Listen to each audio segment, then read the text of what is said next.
It's 1 o'clock. Welcome, everybody. My name is Geoff Dohrmann, and we're really pleased that you could join us today. Others will be joining us as time goes by, but we wanted to get started. Today is the very first of a series of these webinars called IREI Live. And today's focused on the bioscience sector. And to introduce to all of you the panelists and frame the discussion, I'd like to introduce Chase McWhorter. But before I do that, Chase, if you can join us, I'd just like to thank all of the participants for underwriting these programs. Without their underwriting, they wouldn't be possible. So thanks, panelists, for not only participating and preparing, but also for helping to underwrite these programs. Chase, it's all yours. Thanks, Jeff. So I'm Chase McWhorter. I'm the Managing Director of Institutional Real Estate Americas. Today we're going to be going through, it's a two-part webinar series focused on life sciences. Part one, both parts are going to be broken into essentially three categories. So the first one will be size and scale, what's driving life sciences, attractive risk-adjusted returns, and established markets versus emerging markets. So now if I could get my panelists to join, I'm going to let them introduce themselves, provide some brief background. And one thing just to note logistically for the audience as you're coming in, if you click the chat icon, we can see your questions. So if you want to type questions as we're going, ideally this is going to be very interactive. We want questions from the audience. So please don't hesitate to send those in, and we'll go through our own questions as well. So to start, let's go with backgrounds, and we'll start with you, Dan. Thank you, Chase, and it's a pleasure to be here. My name is Dan Belldegrun. I'm the CEO and founder of Breakthrough Properties, which is a real estate company exclusively focused on servicing the life science industry. We're a joint venture between Tishman Speyer, which is a global real estate network, together with our partners at Belco Capital, a leading life science investment firm. We invest across development, redevelopment, and core acquisitions in the space. So thanks for having us. Thank you, Dan. And jump to you, John. Great. Thank you, Chase. Nice to be with you today and with the other panelists as well. My name is Jon Gelb. I'm a portfolio manager at Clarion Partners. I've been at the firm for about 15 years. I manage a open-end diversified fund. At Clarion, we made our first investment in life sciences in 2012, and we currently manage a life science real estate portfolio, a little over $2 billion across the major markets. And that includes existing stabilized assets, some repositioning assets, and ground up development. So thanks for having me. Perfect. Thanks, John. And last but not least, Austin. Hi, thanks, Chase.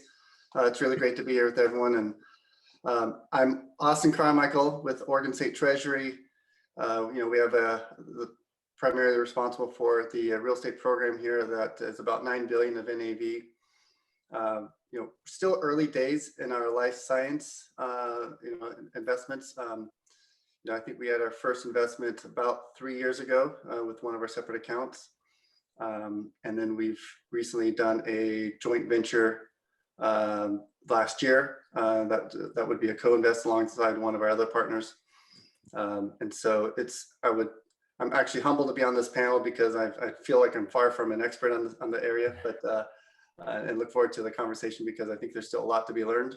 Mm-hmm. But it's an area that we have been intrigued by and want to continue to grow our exposure to. Perfect. Yeah, no, and that brings up a good point. We've mentioned it before, but I mean, with a lot of these panels, I mean, as you guys, the panelists have questions as well. Feel free to throw those out there. And then again, I see more attendees are trickling in. So just any attendees that have just come in now, click the chat icon and you can type out questions as we're going along here. So jumping right into the questions, we'll start with you, Dan. In category one, we're just talking about size and scale. So trying to give a kind of a high level overview on what's driving life sciences. So from your perspective, just what are the fundamental drivers of this sector? Yeah, I think the best place to start when talking about why life sciences and why right now are to look at the incredible advancements in the underlying science that's driving the sector. You know, it was only 18 years ago that the most ambitious project by the NIH was completed, which was to map the human genome.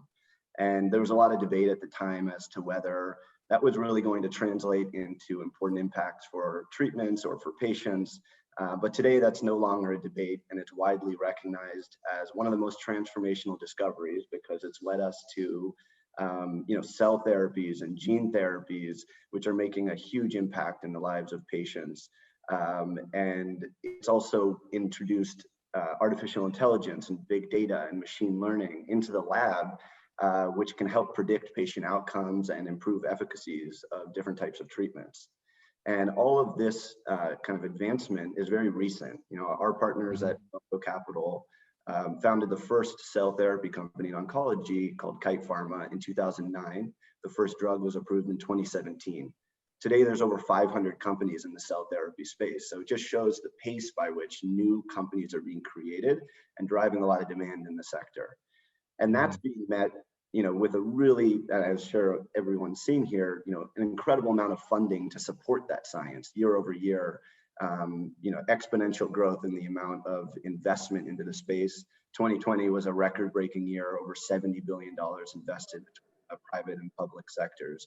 So you have a lot of great science being met with a very robust capital environment, and that's driving a need for a lot of research.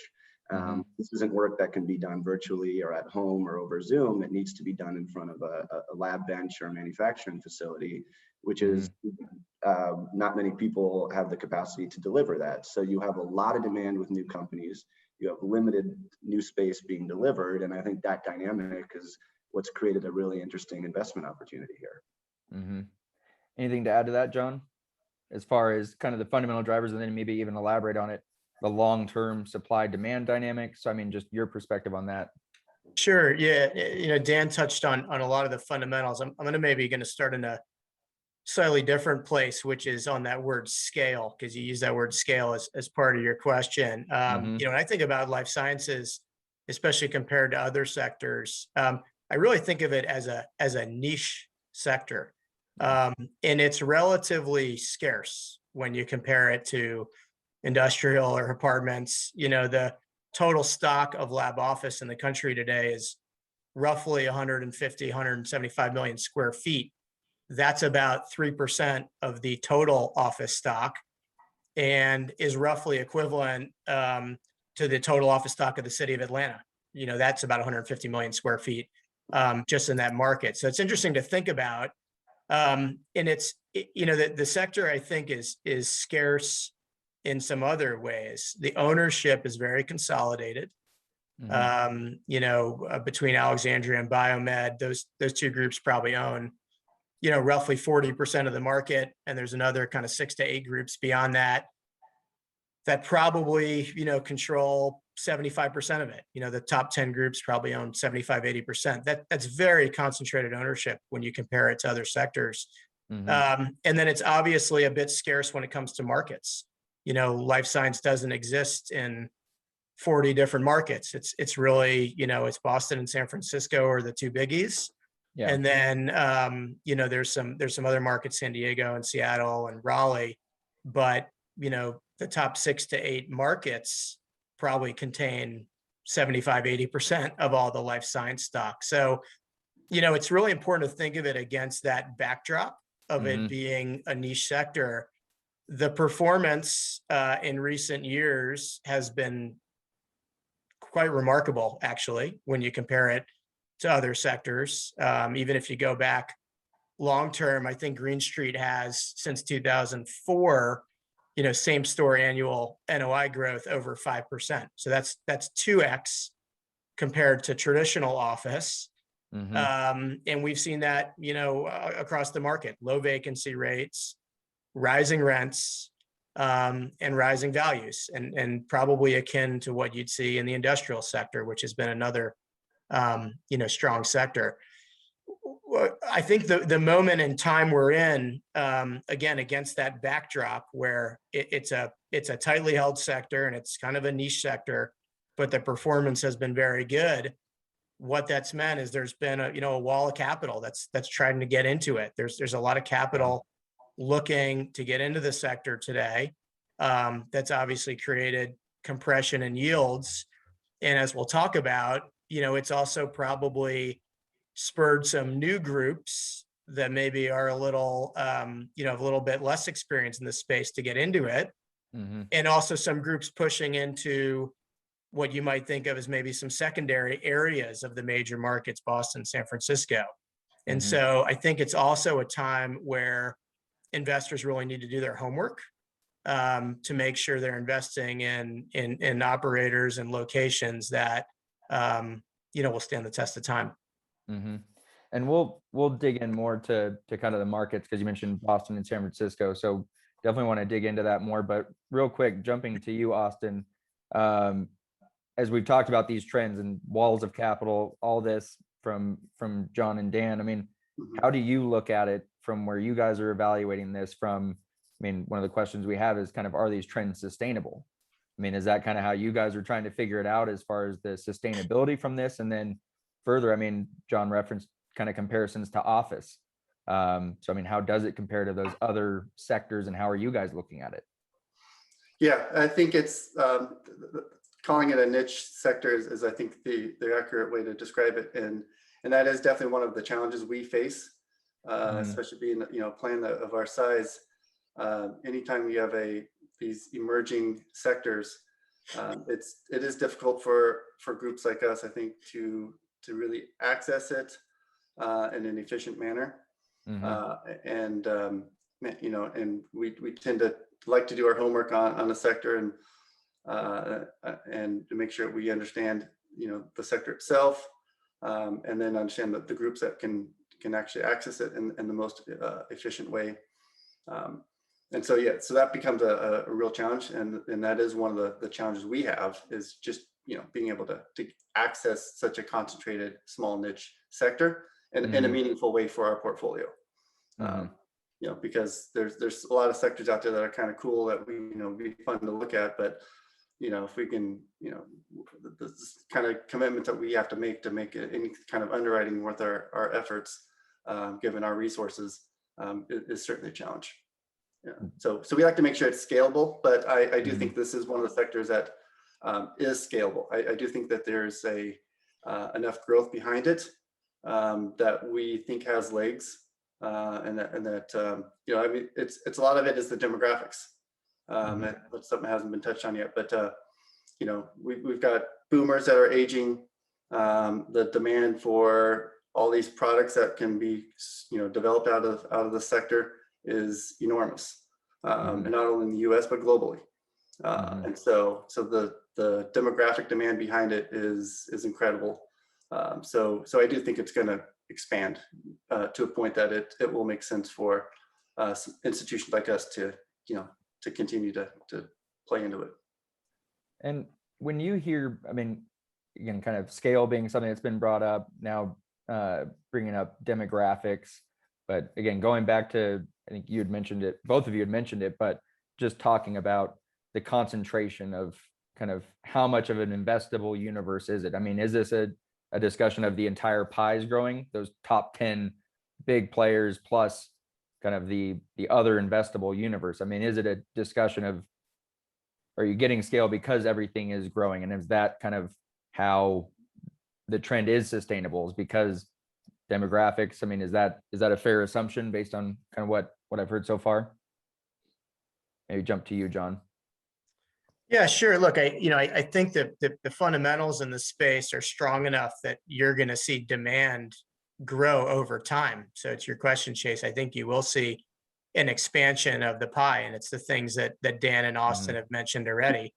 I think there's 56 million people in the country today in the United States that are 65 and older. That number is projected to grow to like 75 million by 2030. And the same is true globally. So there's an aging population. You know, we spend 20% of our GDP on healthcare. We have, you know, I think Dan mentioned record funding, you know, NIH record funding into the space, venture capital funding into the space is at a cyclical high. And, you know, you can look at FDA drug approvals, that's at, you know, close to, you know, record high levels. And as Dan rightly noted, there's just this amazing innovation happening in the scientific world, this kind of confluence of technology and science that, you know, just think of the world we've been living in the last year. The fact that we could come up with a vaccine this quickly to a new pandemic is actually pretty remarkable. And, you know, there's so many important diseases and, you know, other medical issues that need to be solved. And we finally have the technology to start doing that. So, you know, I think the demand pie does grow. And there's probably some structural reasons that we'll talk about why it keeps growing in the places where it already exists, the Bostons and the San Franciscos and the San Diegos and the Seattles. And, you know, maybe a few of the smaller markets kind of also continue to grow on the back of that. You know, anytime you get demand, you're also going to get a supply response. And we've been seeing that also. So that's where some discipline is required. You know, there is some new supply coming in the Boston market. There's some new supply coming in San Francisco to date. It's been absorbed. A lot of it's been pre-leased. But again, as you know, newer groups, again, kind of press into the sector and they can't get into the core submarkets and they press out to sort of more peripheral areas. That's something to watch over time to make sure we don't have a mismatch between supply and demand. Yeah. Any other additional thoughts on that, Dan? Yeah, I mean, I think we would, we're obviously biased because we're very focused on this sector, but I think we would echo John's argument that we are in the early innings of a biotech revolution, not in the late innings of that. And I think the quality of the science, the amount of funding is evidence of that. And I think we expect to see a lot more growth, right? These companies are research-based companies. They're big space users. They occupy 2 to 3 times the square footage per employee than a traditional office user. And when you have funding to allow that science to grow and thrive, I think you're going to see a lot of demand, and we are seeing that across our market. So I think 150 to 175 million square foot stock that you see today is niche and it is small, but I think the percentage of total office product over the next 5, 10, 15 years, that's going to grow quite dramatically. So we really see a big opportunity as you look at these things coming together. Well, and I mean, one of the first questions that came in the chat area, and again, just a reminder to the attendees that you have that ability to click on chat and send in questions, but it got brought up as far as existing office conversion.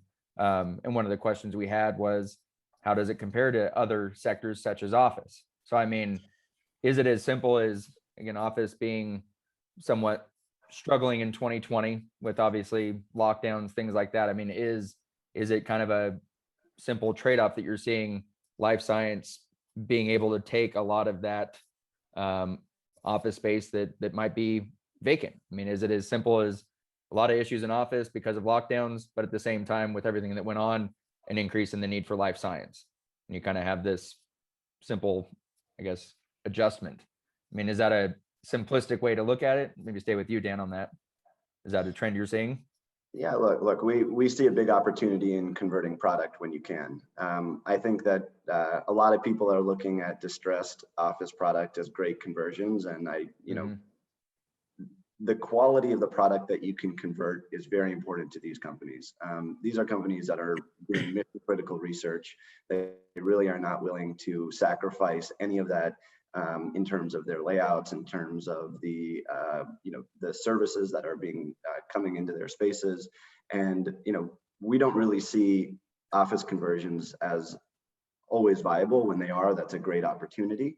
I think it's also going to come, part of the conversion capacity for a building is also tied to the credit quality of the company that you're going to be able to attract, right? So do a kind of a Class B conversion of an office product to a lab, Sure, but you're going to be looking at Series A, Series B venture-backed companies that are there to test out their science, fail quick or succeed quickly, and then grow into more permanent space. So I think we'd be quite wary of, the concept that every office building converts well to a lab product. But when you do find them, there's a great mark-to-market opportunity. But I think, new developments is really what's attracting the biggest and most creditworthy companies today. Mm-hmm.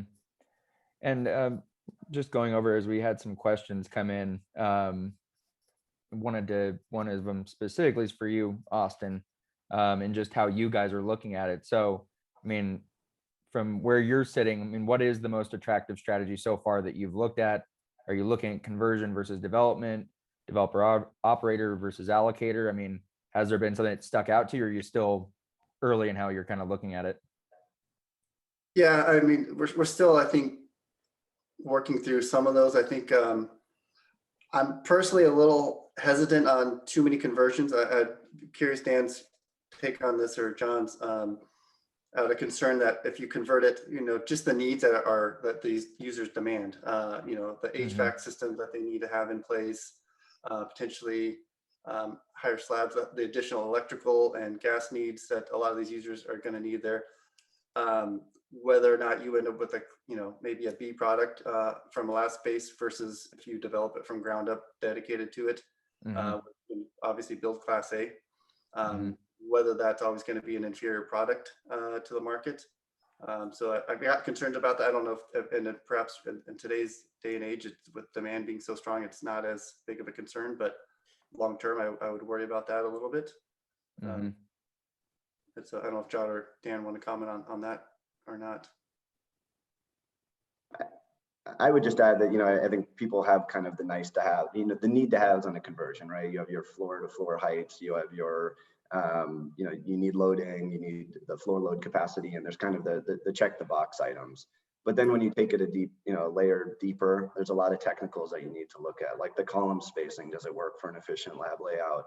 How are you, is your loading dock and your service elevator in your common lobby, does that mean you're gonna have chemicals coming through the same passenger elevators that you have, people? And there's a lot of items that end up kind of adding up to one another to decide whether or not it's really a good conversion opportunity, and then at what quality will it be, right? So when you do find those special projects that check those boxes, you can be really excited about the mark to market, about the ability to quickly deliver product to a market that really needs it today.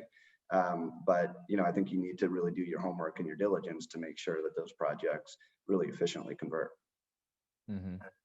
Any additional thoughts on that, John? Yeah, look, what I've always found remarkable, or one of the things that's really remarkable at the space, is when you look at sort of an aerial map of some of the key clusters. Again, they're very concentrated, right? Cambridge or South San Francisco or South Lake Union. You're really not talking about a very wide area, and it's amazing to see hundreds of pharma and biotech companies kind of populating these small aerial maps, kind of small radius. And so I think with conversions, you sometimes find them a little bit outside of that cluster. And I know we'll talk a little bit about clusters, but that's sort of an important phenomenon in life sciences. So, one of the obstacles, I think, on conversions is, are you getting truly a location, or are you sacrificing? Is there a trade-off between, okay, I can get my hands on the product, maybe I can convert it, but it's not exactly in the bullseye location. And that's in addition to all the sort of physical, issues that come along with being able to convert buildings or not. But that's a challenge. And you briefly had kind of mentioned it, but one of the questions that came in that I think is relevant is, can you please talk about the tenants? So kind of just stay on you, John, you kind of referenced it, but are they mostly big pharma? Are they smaller biotech? Basically, what kind of leases and for how long are you seeing from those different types of tenants? Sure. Yeah. And like the regular office space, it kind of runs the gamut in life sciences. At least for us, we've chosen to focus on the credit part of the market. There's certainly a lot of large cap pharma companies that have a huge demand for space, and like whether it's Apple or Google or Amazon or a non-life science company, they have a big balance sheet and are meaningful companies, and they put that against a lease, and they typically sign, a long-term lease, 10 years. There's a whole nother part of the life science market where you have smaller companies, more startup type companies, and the results there can be pretty binary, right? You can have a small company that's going through trials with a product and they fail, and maybe they need to reduce their space needs really quickly. Yeah. Or on the other hand, they're successful and all of a sudden they need to go hire, 75 people and take a lot more space. So there's probably more risk associated with those types of tenants. And that's another place that, people probably really need to do their homework. Understanding the science behind the tenants is really critical. Understanding, is that tenant's product going to get through a trial? Are they going to become, the next big pharma company, or are they going to be out of business? Understanding that piece of it is absolutely critical, because you can obviously see situations where without that expertise, you kind of stub your toe a little bit and are leasing to tenants that maybe don't have the wherewithal to survive over time. Yeah, John, I think you said that really well. We kind of look at the horizon of tenants in three categories. One is big pharma, easy credit to understand. Then there's sort of the large cap biotech companies, often publicly traded, multiple therapeutics under development in different therapeutic areas. So they're not quite as binary, or they have products approved on the market. And those are biotechs that are generally publicly traded, lots of cash on the balance sheet. And then you have kind of the venture-backed biotechs, who often are more binary in their outcome and clearly the highest on the risk spectrum. But I think one thing John said, which I definitely agree with, is they are the most risky, but they're also the biggest growth potential tenants in your portfolio. If you look at Moderna or CRISPR Therapeutics, a couple of years ago, they were sitting in incubators, and today they're huge users in Boston. Kite Pharma, the company we spoke about earlier, the Belco company, went from 0 to 500,000 feet in 4 years, right? So being able to identify those exciting companies with great science and growth potential early and having them in your portfolio to feed future growth is important, but it certainly comes with a different risk perspective as leasing to Pfizer or whatnot. So yeah, and I also think that the tenants in life science care more than in the regular office market who their landlord is, right? They're working on mission critical science and products. The payoff for delivering a new successful drug to market can be enormous. Billions of dollars of revenue and sales potentially from kind of blockbuster drugs. And so, there's almost a little bit of like a partnership between a tenant and a landlord that, the tenants really want to feel comfortable that obviously the buildings are, modern and have all the right specs, that the landlord, is gonna be there down the road, has staying power, and maybe could even potentially kind of grow with them over time. And that's a little bit unique from the regular office market, where it's probably become enough of a commodity that, maybe there are exceptions like an Apple and a Google really like to partner with certain landlords. But for the most part, a lot of tenants think of their landlords relatively equally. Want to jump down actually before we go to kind of talking about the markets, because we even have a question that came in specific about potential oversupply being in these clusters. But we've talked about a few things, from kind of the tenants to the risk of working with smaller biotech firms. So in general, just risks associated with this industry. I mean, what would you say, Austin, as far as how you guys are looking at it? I mean, what are the things you're trying to better understand when it comes from a risk perspective? Yeah, I think for us, it's trying to understand the depth of the markets, especially if you look at some of the secondary markets. Making sure that there is a clear understanding of who those tenants are, because you could have a really exciting new especially if you go to some of the smaller markets that maybe focuses more on some of the incubator stage companies. You know, if they succeed and they have a breakthrough, are you going to be able to keep them because they suddenly need bigger space, and you know they could graduate from you, which was great for, you know, probably for the world, for them. But you know, are there then back, you know, understanding the depth of that market, is there incubators who are coming back through there, if that's what you want to focus on, you know, if you don't take on the credit. So I think John's point about focusing on credit at this stage, you know, is probably pretty important to de-risk a portfolio. Unless of course there's enough depth there of the smaller tenants that are going to keep, you know, have the funding, who are going to keep to be able to backfill. Any thoughts on that, John or Dan? Yeah, look, I you know, we've talked a bit about supply. I think that in any real estate sector, that's something to keep a very close eye on, because it's really hard to work your way out of when you get oversupplied. We're, you know, at this current moment in time, we're kind of the opposite, right? We've got super low vacancy rates, rising rents, not enough supply meeting the demand. But there are some pockets where you can look out at the pipeline, and you know, we need to watch that a bit with some caution. I think the other risks in this space, to me, you know, at least that I think about, are a slowdown in R&D funding, you know, and that is cyclical, or it can be cyclical. Clearly, with what we've gone through as a country and a world over the last year, you know, you'd like to think that there's going to be more funding, at least over the short and medium term, for vaccines and drugs and, you know, global health. You know, the other one that was out there a couple of years ago, again, probably maybe slightly less worrisome at the moment, would be drug price controls. You know, and that was certainly a topic during the election.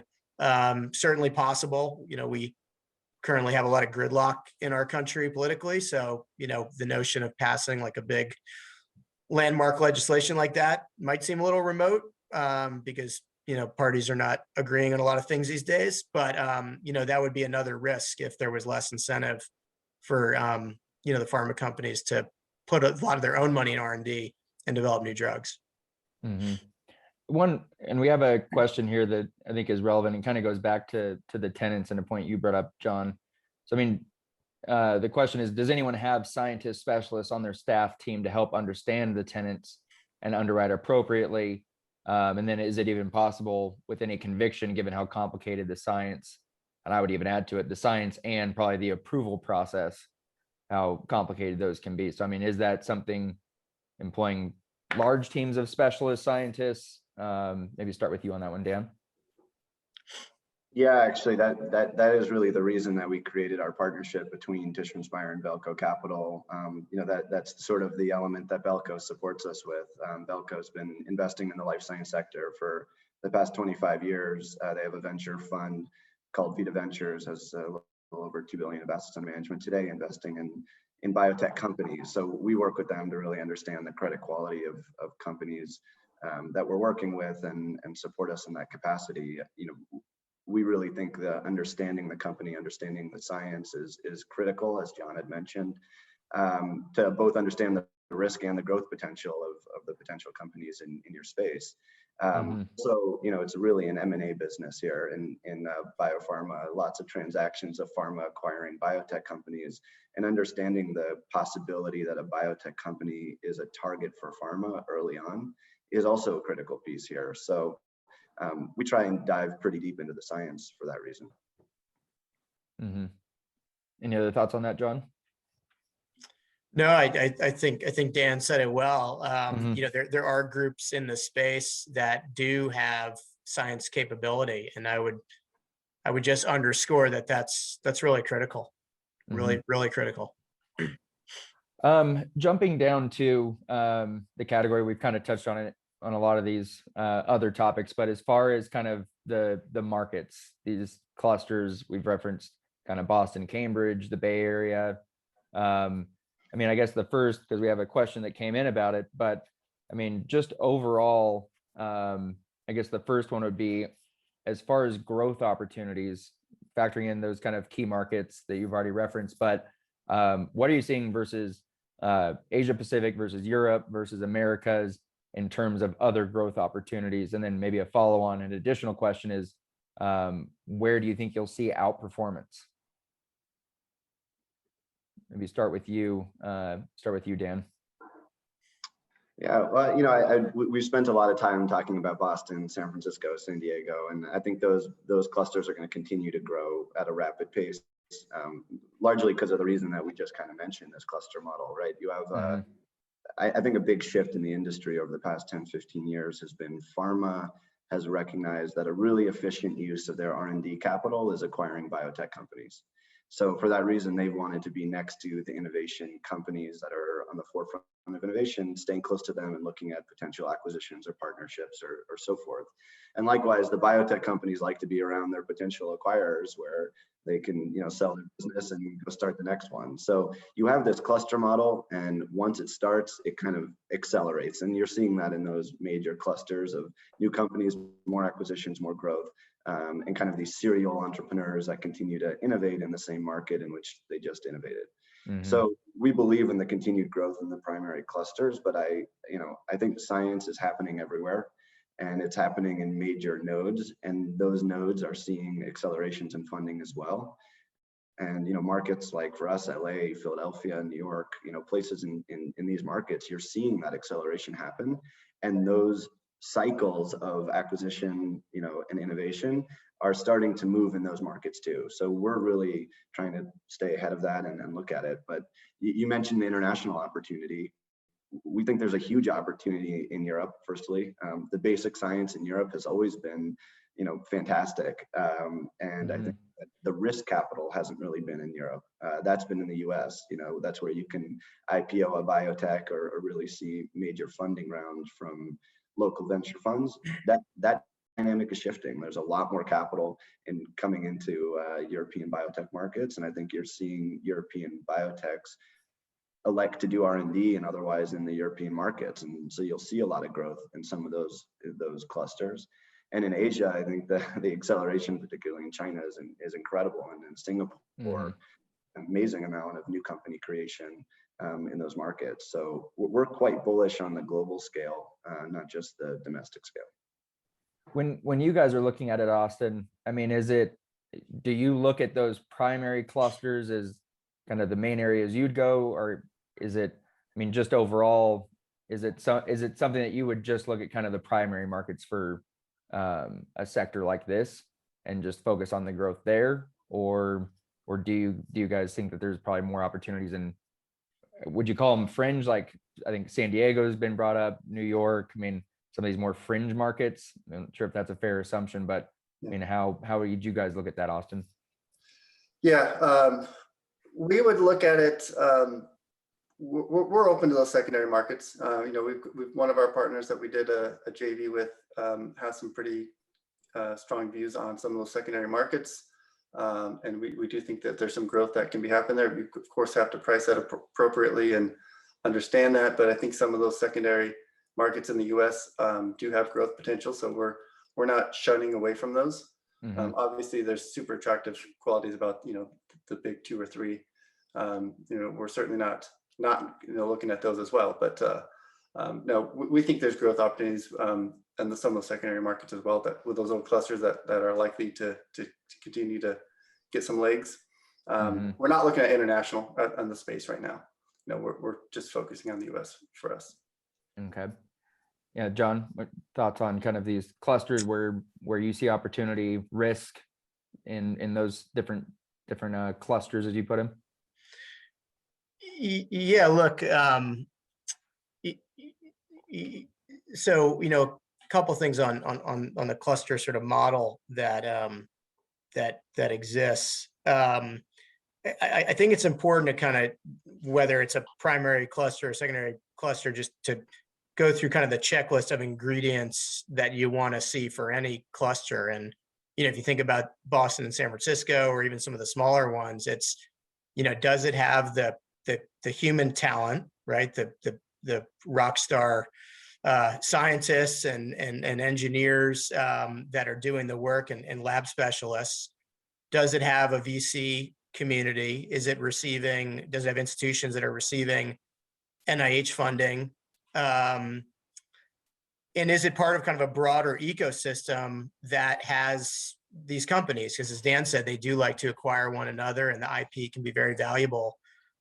Even if a company fails, you know, a larger company can come in and acquire it. So, you know, some markets have those ingredients in abundance, Boston and San Francisco among them. They really have, they kind of check all the boxes. And then there's other markets that have some of them, you know, to take a smaller market where we actually don't invest. I call it a pretty small market, but Houston actually has some amazing medical institutions, world leading medical institutions. And it's not that much on the map today in the life science world. It's kind of growing, and there's, you know, some MOB there, and there is some life science there, but, you know, it doesn't necessarily have the VC ecosystem that a market like Boston has. So I think kind of just going through that checklist, you know, you need to make sure that any market you go to has the qualities, the underlying qualities that you'd want to see in a cluster. And I forgot to mention big universities. That's obviously a massive one. I think the other thing I'd say on clusters, which is interesting, is that, you know, take South Lake Union, for example. You know, if you look at an aerial map of where a lot of the life sciences in South Lake Union in Seattle, you know, you'll also see some very high quality non-life science companies there. You'll see Facebook, and you'll see Amazon, and you'll see Apple and Google, and Cambridge has some of that also. So that's when, you know, you've really, you're investing in a place that has a lot of value, when those tech companies that want to be in these very innovative areas, and by the way, are doing a lot more in healthcare, when they're trying to get their hands on the same real estate that all these pharma companies and biotech companies are also in a war to get their hands on, that's when you've really got this amazing ecosystem. You know, the Bay Area has some of that. So I think that sort of backdrop puts those markets like Seattle and Boston, San Francisco, probably in a different echelon than some of the smaller ones. And one of the questions that came in, and I think this is relevant to kind of the clusters and different regions, but one of the questions that came up was in regard to biomanufacturing, that subset of life science. And then think of it in context of 2020, a lot of talk about basically reshoring, onshoring, bringing back those supply chains here, given kind of how 2020 played out in managing the pandemic. So again, with one of those questions, I mean, is that another driver to this? I mean, kind of the biomanufacturing subset, mission critical nature of the supply chains, all those kind of things. Is that something that also plays in as you're looking at these markets? Yeah, we're definitely seeing that. Okay. You know, then there's some, I think, powerful forces driving that. I think the outsourcing model, there's a lot of time delays in it today. There's obviously a lot of quality control issues with it.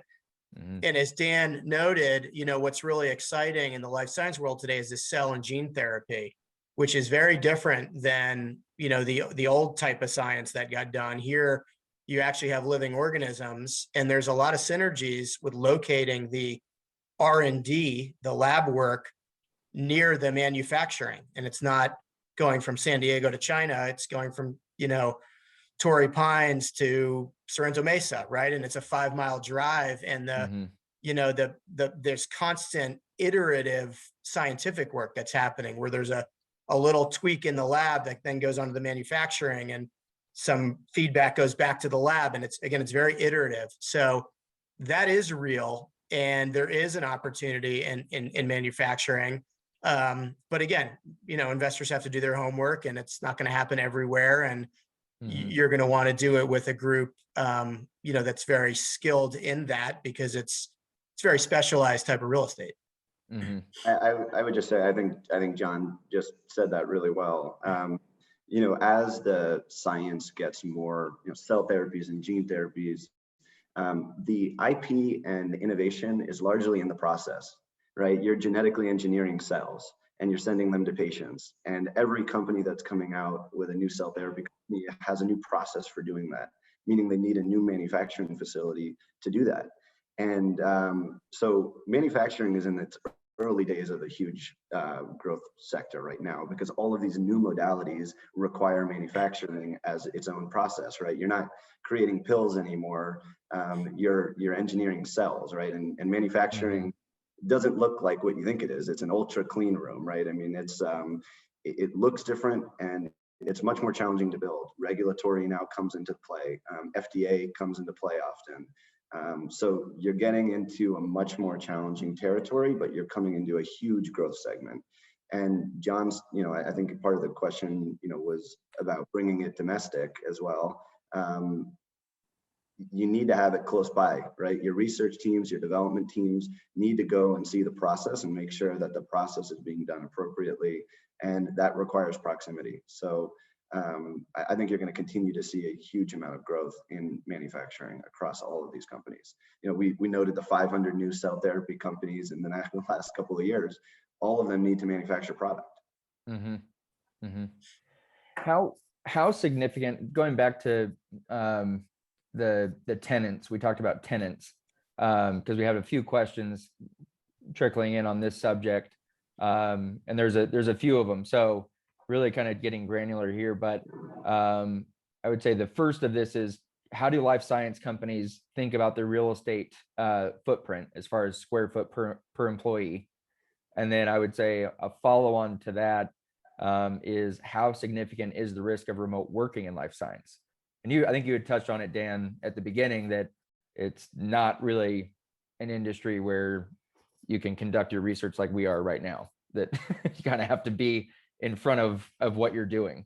So, I mean, is that a fair assumption? Is that most employees? But kind of, I guess, two questions there. So footprint, square foot per employee, and then the risk of remote working. Maybe start with you, John, on that one.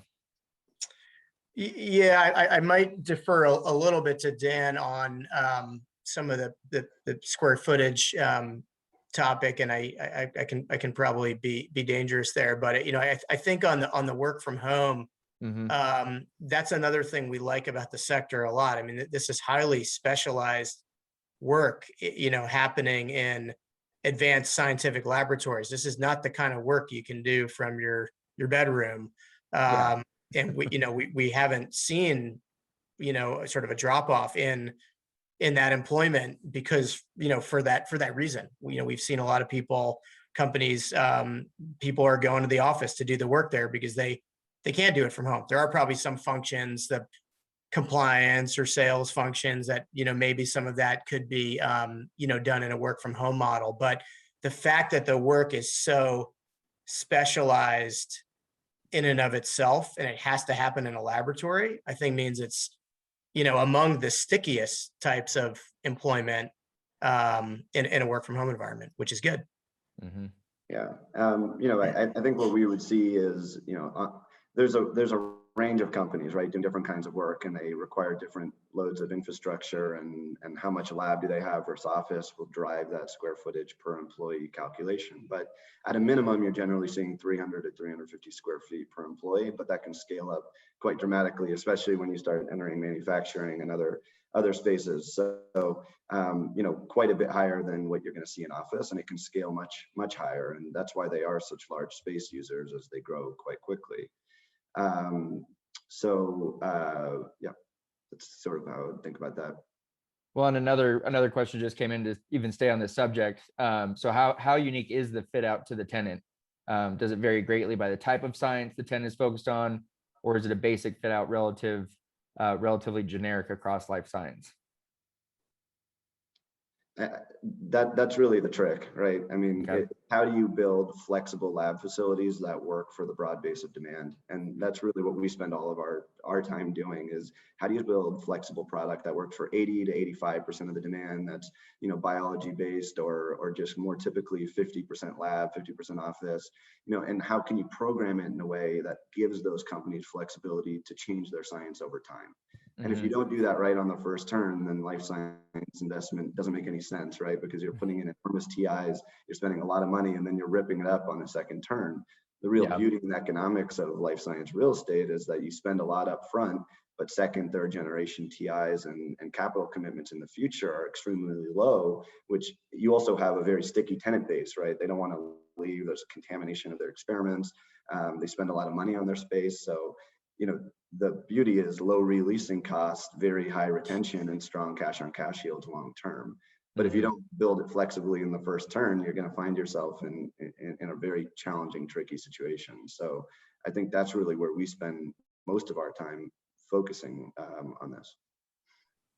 There have been a couple questions that have come in regarding liability, ethics, some stuff like that. But before getting into those, wanted to just quickly go to you guys. I mean, Austin, I mean, are there any questions we're not asking and how you guys are looking at it? I mean, what are questions that you guys are trying to ask to better understand the market? Yeah, I guess one question I'd love to ask John or Dan, what are some of the constraints that you see in the sector, or, you know, potential headwinds besides funding? Like one question I'm curious about is just about the workforce that is needed for these companies.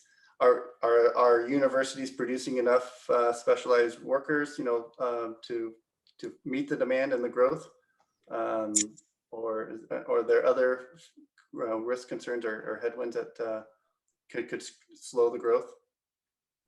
I mean, from my perspective, they're, you know, I'll say that they're very in demand. And again, going back to our topic on clusters. Again, that's what makes some of those clusters so vibrant. You know, you look at like UCSD in San Diego, that university churns out among the most, you know, sort of science biotech workers, and they stay in San Diego, and it's great quality of life. And there's companies there, and there's an ecosystem there, and they stay. You can look at Stanford and Berkeley and UCSF.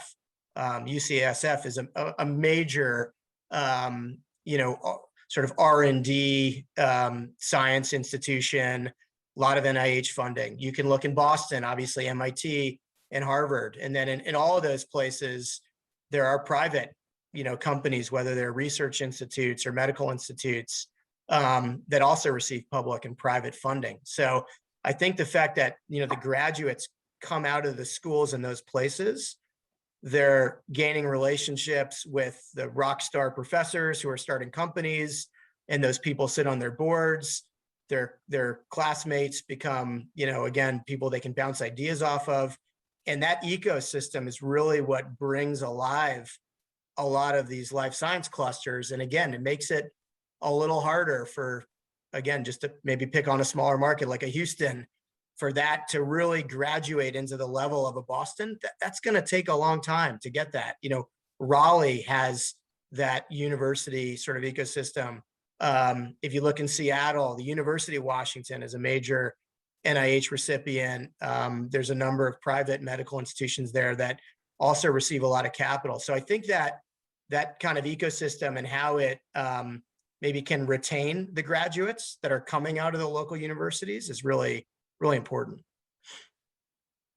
I would just add to that if you talk to kind of the companies themselves, they will agree that the biggest concern, or their biggest concern right now, is the war for talent, right? I mean, as biotech becomes a bigger and more robust business, there is a very, very competitive war for talent that they didn't quite have to deal with in the past. And I think that does push us towards, you know, what are the environments that you're creating for these scientists, and how do they choose where they go to work, and how they choose their company based off location and so forth. So absolutely, war for talent is becoming a bigger question mark for companies, and it's making it more competitive, and they're thinking about how to recruit in a meaningful way. And that's not just junior talent, right? It's also the senior most talent that's very specialized in the therapeutic area that company wants to pursue, which there are very few specialists in that sector of science. So recruiting is a challenge, but I think on the positive, if you look at, you know, graduate programs, right? Graduate schools only take a certain amount of participants every year, but if you look at undergraduates, the undergraduates are choosing where they want to pursue their studies. And if you look at a lot of the major research institutions and universities around the country, there's been a huge amount of growth in undergraduates pursuing degrees in biologics and so forth, as they see the opportunity in the space. So I think you're going to continue to see a lot more talent entering the workforce in the sector as well. And even a follow on to this question as far as talent, things like that. So, I mean, given the war for talent, and this is a question that just came up as you were talking, given the war for talent and the tendency for this talent to congregate in certain localities, how do you see the life science space and those markets evolving, limited conversions, new development, limited? So, and how do you see those markets evolving forward with that the talent wanting to congregate in certain areas? John or Dan on that one? My response to that would be, as there's more competition and more war for talent, you're gonna see, and more competition for the same real estate that's being delivered, you're gonna see more and more ancillary clusters start to pop up, because people are gonna realize that you can build a company in New York and not compete with 100 other startups for that same talent pool, or maybe 100 other startups for that same lab facility that's being delivered. So, as new companies are being created, I think, there's going to be pros and cons for every selection about where you place that company in order to build it, in order to give it the best chance to grow. And if real estate becomes completely unavailable and talent becomes too difficult to recruit, there's going to be markets where you can find those things more readily. And I think that's how other clusters are really going to start going. Mm-hmm. Would you say, again, kind of staying on this thing, a lot of questions are coming in as we're talking about kind of the talent, these clusters we're seeing. Excuse me. One of the questions, maybe jump to you, John. Would you say it's safe to say that this sector maybe is protecting some of the gateway cities that have been hit pretty hard, obviously with people moving to the Sun Belt? So migration to Sun Belt, other locations. Would you say that this sector is protecting some of those gateway cities from a more macro level? Yeah, I mean, that's probably a fair statement. And again, you could look to sort of the underlying reasons why there's a lot of life science in San Francisco, or why there's a lot of life science in Boston. It had, both those places have this, again, I've used the word ecosystem, this underlying ecosystem of, amazing universities that are doing cutting edge R&D. They have venture capital, so there's plenty of money there for, if someone wants to start a company. And they have a critical mass of existing life science companies where, again, they can be collaborating, and they can be buying one another's IP, and they can be finding board members, and that ecosystem really is important. In a place like San Francisco today, the tide has gone out a little bit of the regular office market. It's probably an open question of whether that's a short-term thing or a long-term thing. We're probably more inclined to think it's more on the short term.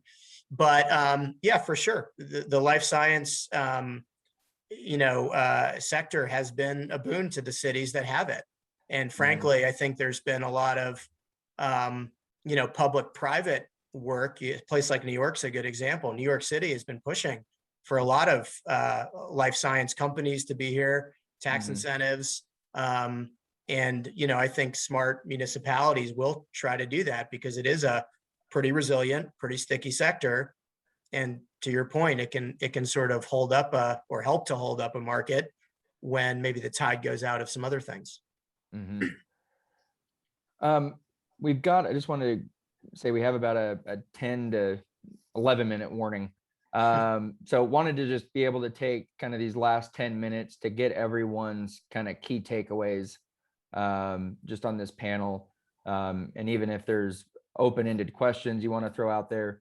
One thing I did want to mention, because we have a lot of questions that came in we didn't get to, and I see them still rolling in. I just want to say to the audience, to our panelists, we every week, IREI hosts virtual roundtables, closed door sessions, off the record, just kind of candid conversations about the market. And we're doing one tomorrow. So I wanted to see if our panelists might be able to join tomorrow for a follow-on discussion. see if any of the attendees that have these questions are kind of getting thrown out rapidly. Email us, email me directly. If you want to join, we can put together something tomorrow, maybe to address some of these other questions. I just don't think we have time in the 10 minutes we have. So just want to make a note of that before going into kind of the key takeaways. So with that, we've got about, again, 10 minutes left.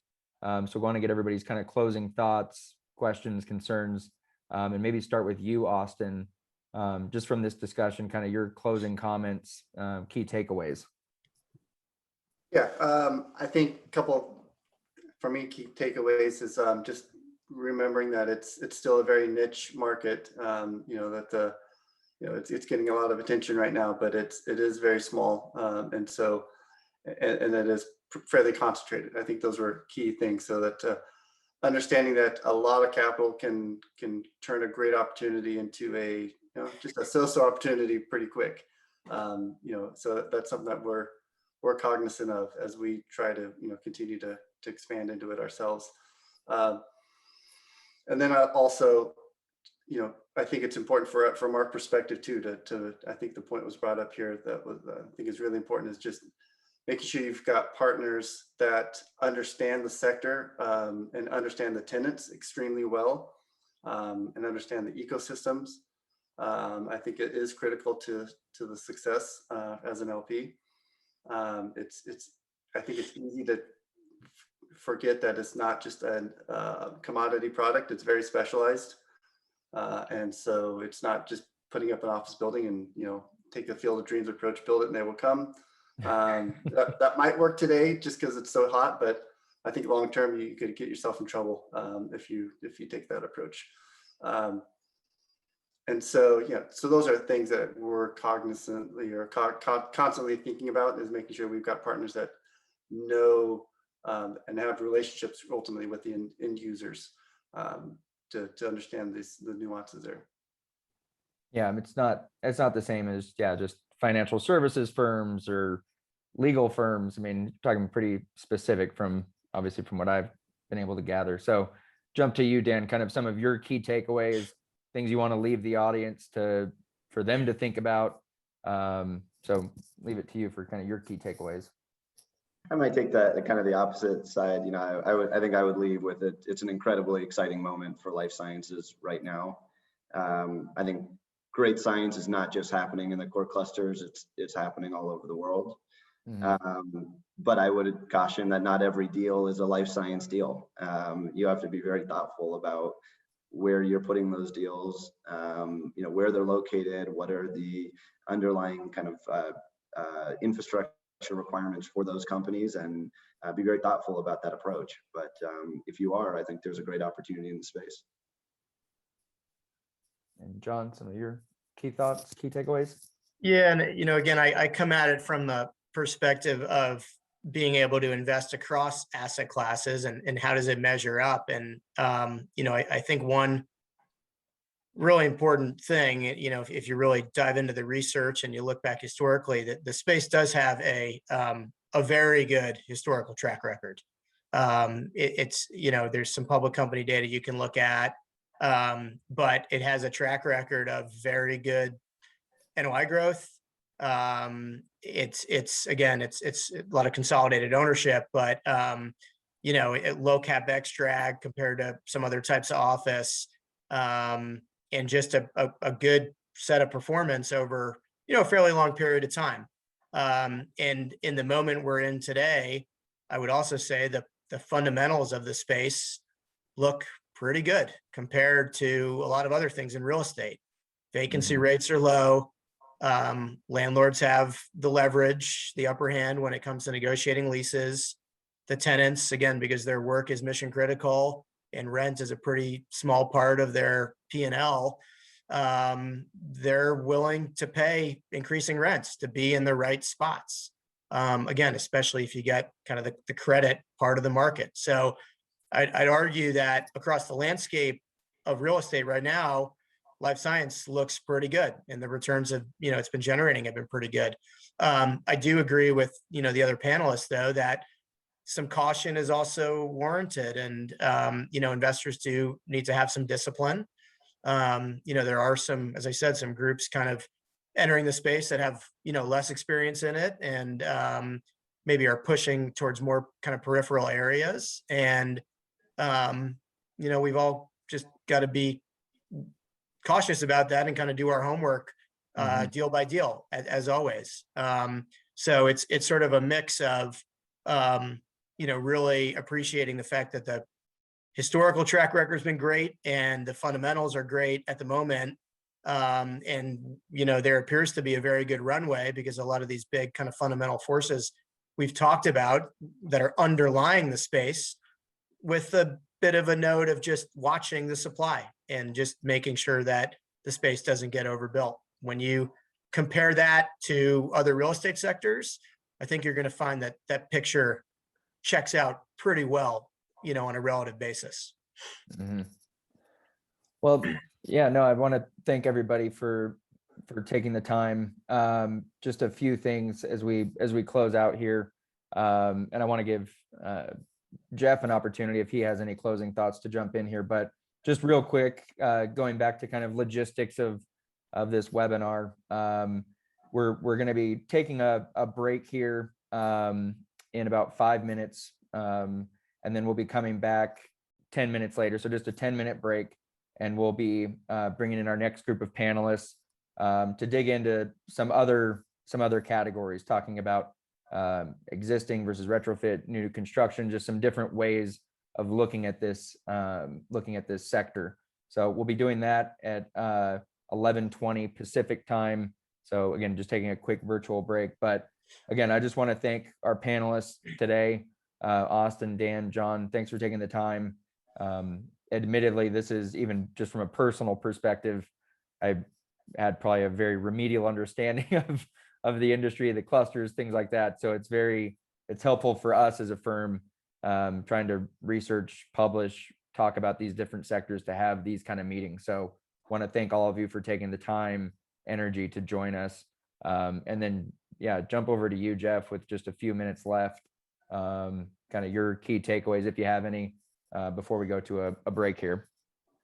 Okay, well, I just wanted to say that, first of all, thank you to the panelists. I've been in this business now for 42 years, first as a fundraiser and later as an information provider and connector. And every time I think I've got a handle on what the industry is all about, new wrinkles are introduced. And this is really fascinating, this particular wrinkle, because it's tied into something that all of us are a lot more aware of than we were before, which is our own health and the health of our communities. And what a fascinating, interesting discussion this has been. I wish we could go longer. There are so many questions that were asked that didn't get answered. And hopefully we'll be able to circle back and get some of those answered in the next sector or the next session. But also perhaps we can do some written answers to some of these questions and get them back to all of the attendees to help flesh this all out for all of us. We all have a lot to learn in this area. And these kind of programs, IREI Live programs, are going to help bridge that information gap over time. So thanks everybody for tuning in.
There we go. All right, everybody, welcome back.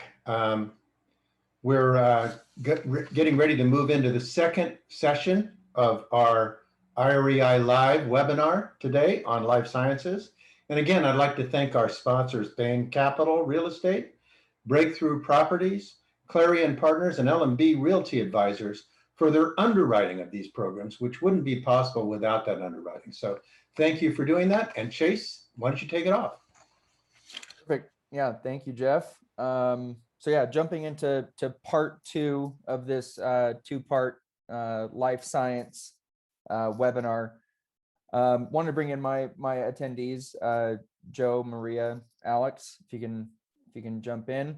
And again, just as a reminder, this being a two-part series, so in part one, we kind of went through size and scale, risk-adjusted returns, established markets versus emerging markets. So in this second part, we're going to be looking at, I guess, more about the building to start. So kind of specifically on the buildings, existing versus retrofit versus new construction, challenges, benefits there, value add differentiator. So really specific on kind of the tenant management. And then still get some more information, I think, based on even the questions we've gotten from the audience so far, a lot of questions regarding established versus emerging markets. So a few different questions there. And again, just as a reminder to the audience, continue to send in questions. We're trying to work through these. There are definitely some good ones that we didn't have kind of as in our prep for this. So again, to start this second part of the webinar, let's start with introductions. Just name, organization, and some brief background kind of on how you guys are accessing this market, how you're operating in it. So we'll start with you, Joe, name, organization, and some background, and then we'll get into the questions. Great. Thanks, Chase. I'm glad to be here today. So my name is Joe Marconi. I'm a managing director and the head of our office sector here at Bain Capital Real Estate, which oversees not only the life science strategy, but others in the office and working environment. We started spending time in the life science space back in the early part of 2013 and has subsequently invested in almost 6 million square feet over that time. Today, through our dedicated life science brand, Genesis, that we created with our partner back in 2015, we focus primarily on development and conversions in the top clusters, and our portfolio is comprised of about 4 million square feet in these top clusters in the US today. Perfect. And go to you, Maria. Thank you, Chase. Pleasure being here. My name is Maria Serena. I am part of the real assets team at Cambridge Associates. So we are the investment advisor to a broad range of institutional LPs. And my group in particular has about 70 billion of US dollars under advice across real estate, infrastructure, natural resources. As relates to life science, we think about it as part of a broader healthcare real estate sector. And we like healthcare for all the known reasons, but specifically to life science, we think about it as a growth driver in the portfolio, obviously are underpinned by secular drivers and demographics. The challenge is, of course, just the opportunistic nature of the sector and the amount of development that I know we will talk later today about, as well as just the quality of the managers and investment teams that choose to invest in the sector. So that all goes into consideration for us. Perfect. And Alex. Hey, thanks, Chase, and thanks everybody for being part of the panel today. I'm looking forward to it. My name is Alex Roberto. I'm a portfolio manager here for one of our separate accounts, L&B Realty Advisors. We really invest in primarily the four main food groups, but we've been actively engaged and invested in and around the research institutions in Boston, in San Francisco, and San Diego for the majority of our existence. Just a side note, I'm a BA in biology from SMU, so hopefully bring a unique perspective from the science perspective of the life science industry. Perfect. Yeah, thank you again, everybody. And again, just want to make sure to remind the Q&A chat capability for the attendees as we're going through this. Make sure you're you're sending your questions in.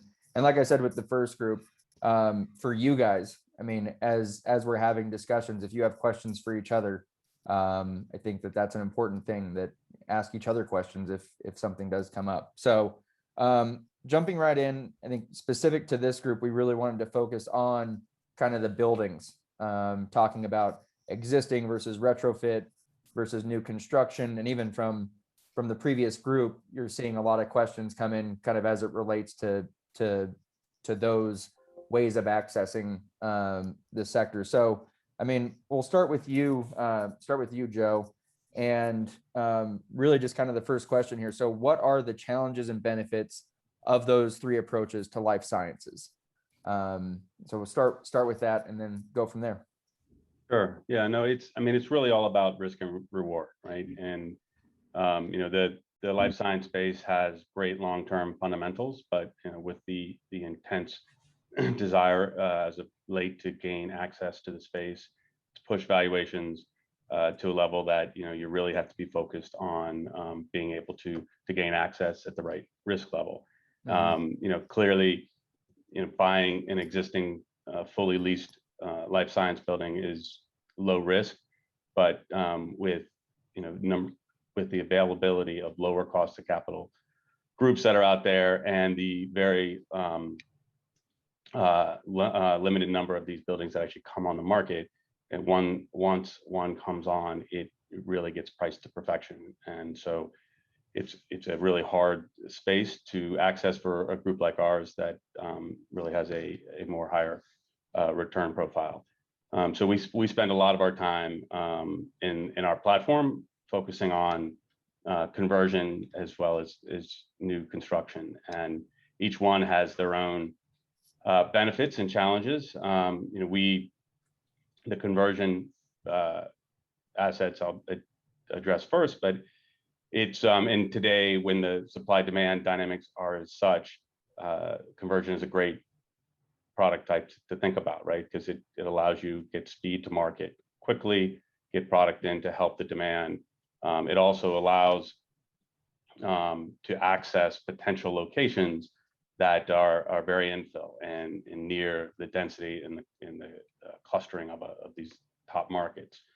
But there's issues, as I think the panel before alluded to, and that not every office building can be converted, right? It's not a perfect canvas for converting buildings, and it really takes experience and understanding not only the technical requirements, but what the tenants truly need, and what you can provide to them to make their experience in science more productive. Anybody can spend all the money in the world and create a product there, but at the end of the day, you need to be able to build something that the market wants and is ready to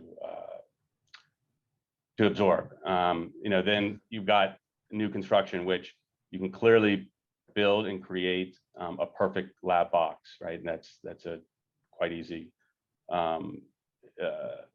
task, right? But you then run into issues of being able to acquire the locations in the right spots, and especially in these top clusters where we focus most of our time.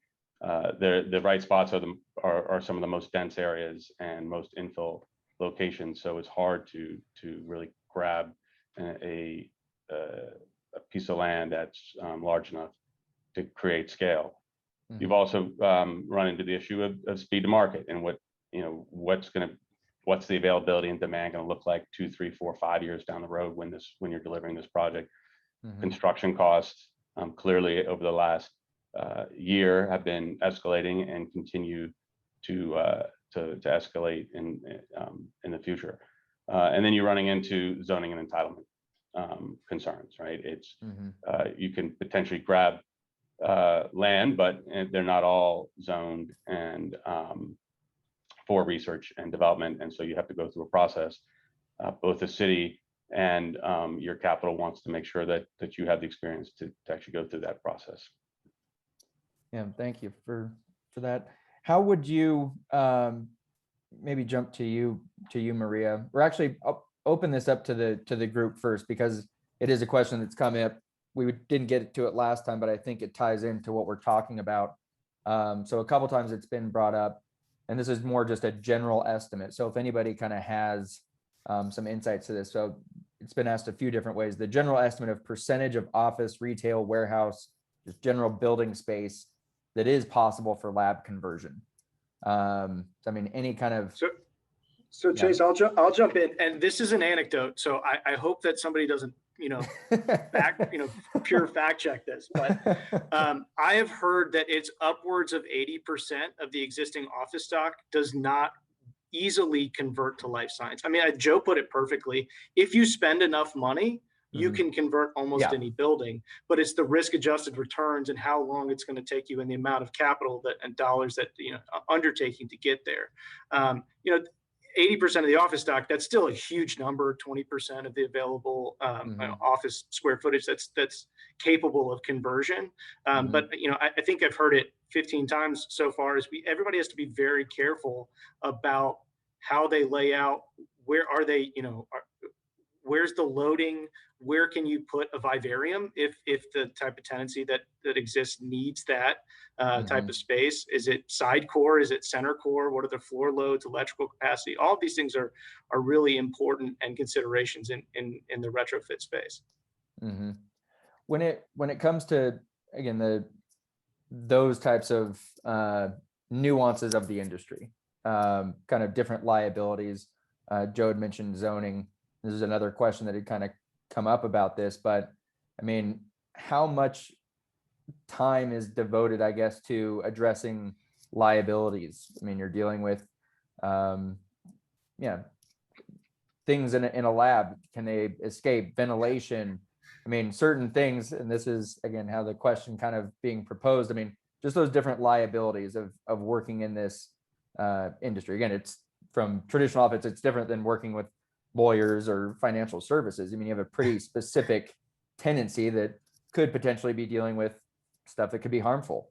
So those are dangerous too, though. Lawyers and accountants can be dangerous. Look, I mean, no, go ahead, Maria, please. I was just going to say, I think this question about liability is a great one, but I don't think it just limits to the physical requirements of the building or environmental impact. I think more of our clients that are interested in investing in healthcare are wondering about what kind of a research is taking place in those labs. And sometimes if you think about the client's missions, it may not perfectly align with exactly the research, what type of materials they're using. So I think for us, when we look at the investment teams that go into life science, expectation is that the landlords do have visibility and can make the right call, or at least be transparent with LPs about what kind of a research is taking place in those labs. And is there some form of accountability or at least reporting that can be shared? Because not for everyone, but for some clients, it's paramount to their investment thesis. Well, and staying with you, Maria, because one of the questions we had was as far as what questions should investors be asking managers? I mean, this being one as far as kind of liability aspect. Should they be asking managers to help evaluate different strategies, managers, strategies, things like that? So, I mean, any other kind of additional follow-on questions that you can think of that should be asked that maybe aren't asked enough? Well, I guess related to just earlier point that Joe addressed related to development or redevelopment and retrofit, I would defer to Joe in terms of deciding what he wants to do with the property when the opportunity comes. I wouldn't question whether he should have done redevelopment or some form of additional, add on the floors. I would defer to him. But I think questions that we would want to know is, I talked about the tenant profile. I think one question that makes people excited is, the ability to increase rents in life science, given how small the costs of renting are compared to the whole, size of the industry. But again, some clients may say, well, you don't want to be, pardon my French, like a jerk and keep rising rents and take advantage of the smaller tenants and startups. because in 4 years they can become something really big and they won't want to stay with you, right? It's more of a partnership. So I think this ability to increase rents, as much as exciting it can be from the performance perspective, I think you want to be reasonable and don't necessarily take, I think, be tough. And I think that was alluded in the earlier panel. It's more of a partnership than just transactional relations. So I think that kind of be the question that I think sometimes is being missed in the discussions. Interesting. Yeah, and that is kind of one of the three categories is going to tenant management. But before going there, just one other thing when it comes to kind of the retrofit versus new construction, you're talking about 20% of office stock being viable conversion. And then you're even taking it down further that there's only so many markets. So I mean, you're kind of like dwindling down further and further as far as kind of the actual conversion. So I mean, is it really, would you say it really is between existing versus new construction for the most part? I mean, is that still enough? I mean, even though the percentage might be small, there's still a lot of square feet there. So I mean, is it still a possibility? Joe, Alex? I mean, the space is in these top clusters, right? In the locations where the tenants want to be, especially for those that are in the basic research pre-commercialization that want to be really in the heart of the clusters. Whether you're developing or converting, it's tough to find space, right? And that's, I mean, you look at the demand supply fundamentals in the top three clusters, right, in the world, right? Boston, San Francisco, and San Diego. They've almost doubled square footage over the last 13 years, and vacancy has gone down almost 800 basis points, right? Wow. And so that just shows you like how difficult it is to execute in these markets. I mean, although anecdotal, but we've converted over 2.5 million square feet of product in the three top clusters, and probably have another 1 million plus or minus in process today. And I would tell you, over the last couple of years, we probably looked at over 100 different deals, conversion deals, and executed on 6, right? I mean, that's anecdotal, right? Yeah. But that's, you've got one of the most experienced teams, I would say, in the market with conversions, and it's tough. Some of it is the physical characteristics of the building. Some of it is the location relative to the product that you're going to be able to deliver. And some is as simple as you're not going to get enough square footage to convert soon enough, right? To justify the cost. But it's a puzzle of pieces that you need to put together. And sometimes you get lucky and you find some great assets like we've happened to accumulate over the last 6 years. And sometimes you just have to pass and continue to be disciplined. And I think you need to be more disciplined today than we've ever had to be, right? Because there's so much competition out there, and supply is going to happen over time. Any additional thoughts on that, Alex? Yeah, I mean, I think Joe's absolutely right. It's amazing how many brokers have decided to come out with said repositioning of a mall in wherever that's bad real estate to begin with. I mean, it just fundamentally is and shouldn't exist. So, it's the hot word of the day, life science. But I think being overly choosy and really focusing on honing in on where in the particular clusters you want to be is the most important. I think Joe made a really interesting, and I 100% agree, speed to market right now is really important given supply and demand dynamics. And if you can find the appropriate retrofit, that's great. But Boston, San Francisco, and San Diego are 3 of the hardest places to get entitlements to do anything, let alone life science, that has some pretty intricate pieces to it. So, you could talk about a 12 to an 18-month entitlement process before you're even ready to, start digging up dirt. So, it is absolutely something that, it is good to look at. I think the other piece of it, and Joe, not, again, rightly said, is that the construction cost increase. Being able to retrofit an existing property is really important. Your all-in basis, you know, it could be in the mid hundreds as opposed to $1,100 plus a foot to develop ground up in some of these locations. So I think that provides an interesting risk-adjusted return for some investors. Mm-hmm. And maybe jumping here, and Chase, maybe stealing one of your questions, but Yeah. if it's so hard to find that property in, you know, Boston, Cambridge, or San Francisco, why not to try to create that cluster yourself, right? And hopefully you can draw some additional demand there. So I'm curious, like, actually, what, you know, my other co-panelists think about this. You know, if you can't compete in the market category, you create one.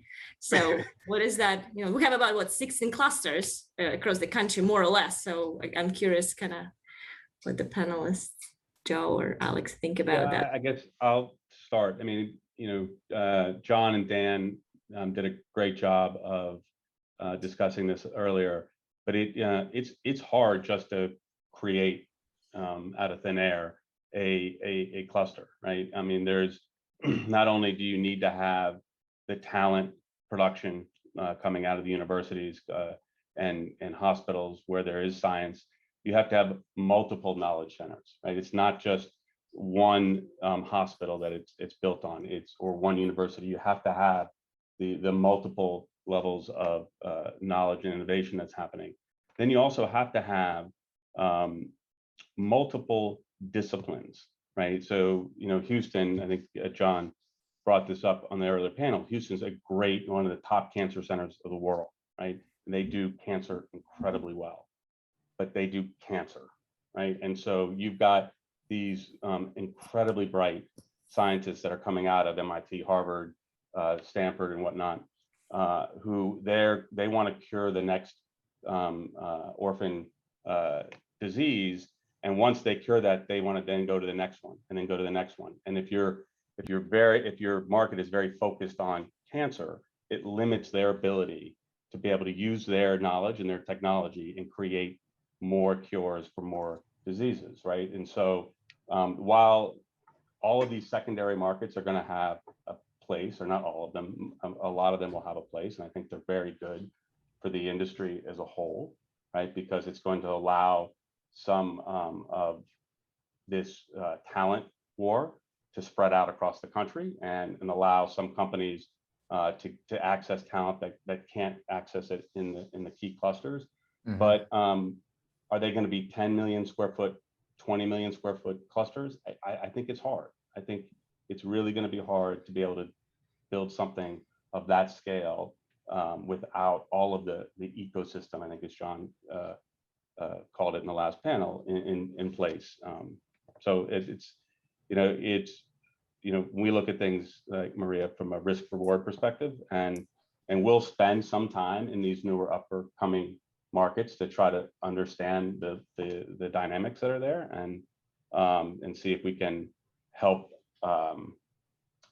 find where maybe the next larger cluster may show up. But really, for our investors, we want to focus where the best risk reward is, and where we've really spent all of our time thinking about the space.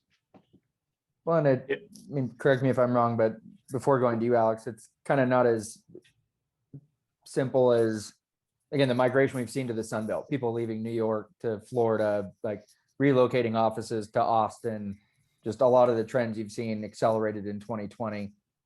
Life science is going to be pretty restricted. Correct me if I'm wrong.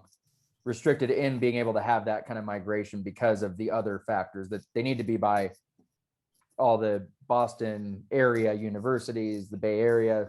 So, I mean, it's not as simple as just, wanting to migrate to Austin because, better lease terms and more favorable taxes. Those I'm sure better lease terms. Better lease terms. Yeah, maybe. No, I think that's absolutely right. I think the critical mass aspect of these main clusters is really important. The ecosystem commentary, I think, is absolutely holds true.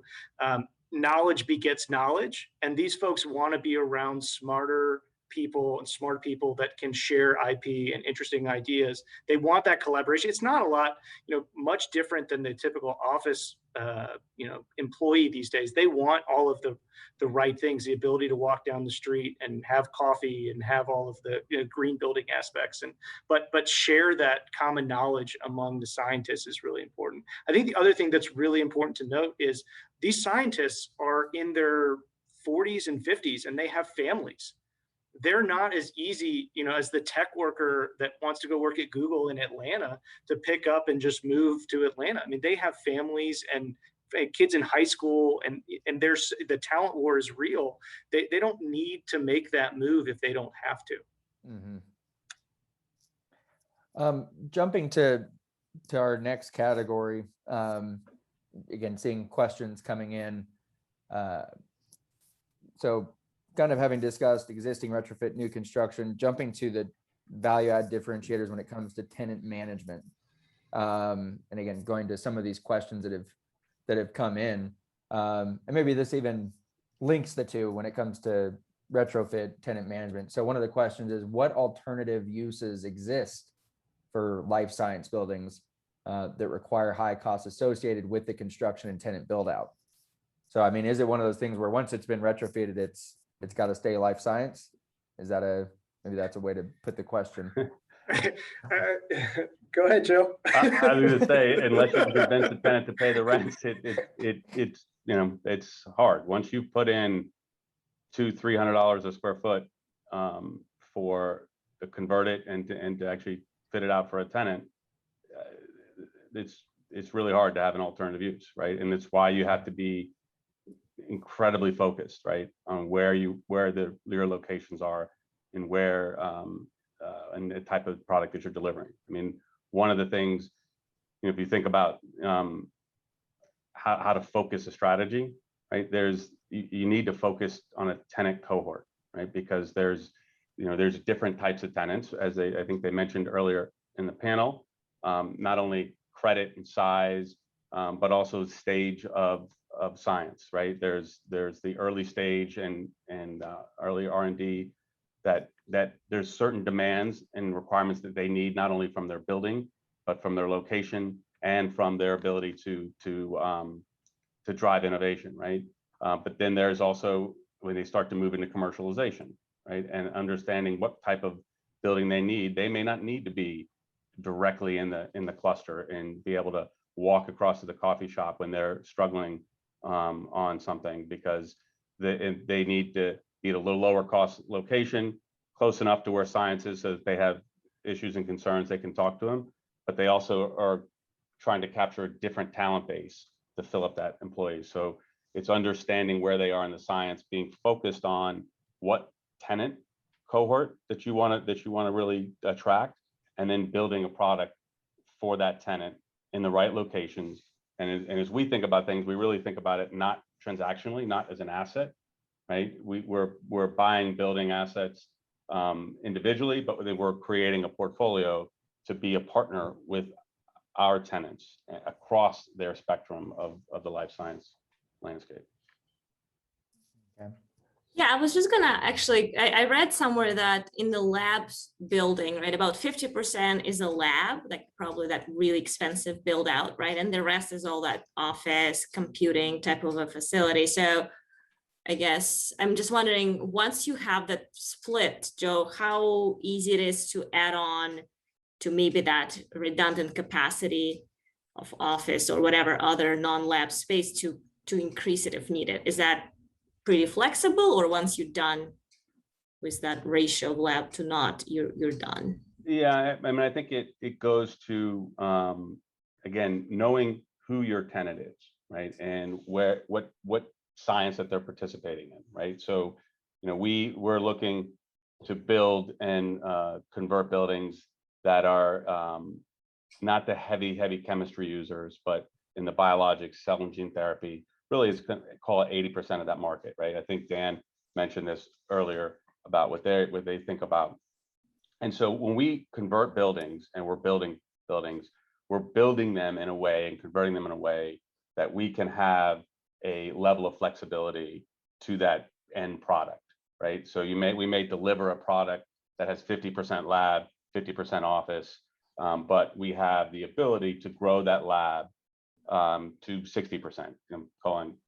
Use that number, as well as change the level of benching in there, increase the number of benches, increase the number of sinks, gases, power, and that's all about ensuring that when we're converting and building a building, that we're building it with that flexibility in hand. And it may cost us 5, maybe even 10% more to do it the right way, but the long-term value to that building is massively better and creates not only stickiness with the industry and the tenant, but the ability to evolve as that tenant science evolves, right? Because they'll be able to stay longer in our space without even increasing their space if we can actually add more power, if we can add more benches with sinks, to a certain level as their science progresses. Any further thoughts on that, Alex, before going into the? Yeah, no, I think that's well said. Flexibility, I think that's part of what leads a lot of folks into the development realm, is having that flexibility out of cold dark shell to be able to manipulate to accommodate whichever group of tenant that you're sourcing. I do think the heavy chemistry users are the ones that create the most problematic on the rollover in terms of heavy capital increase. But the typical lab build out of 50 or 60% lab to office ratio holds pretty sway in most of these major markets.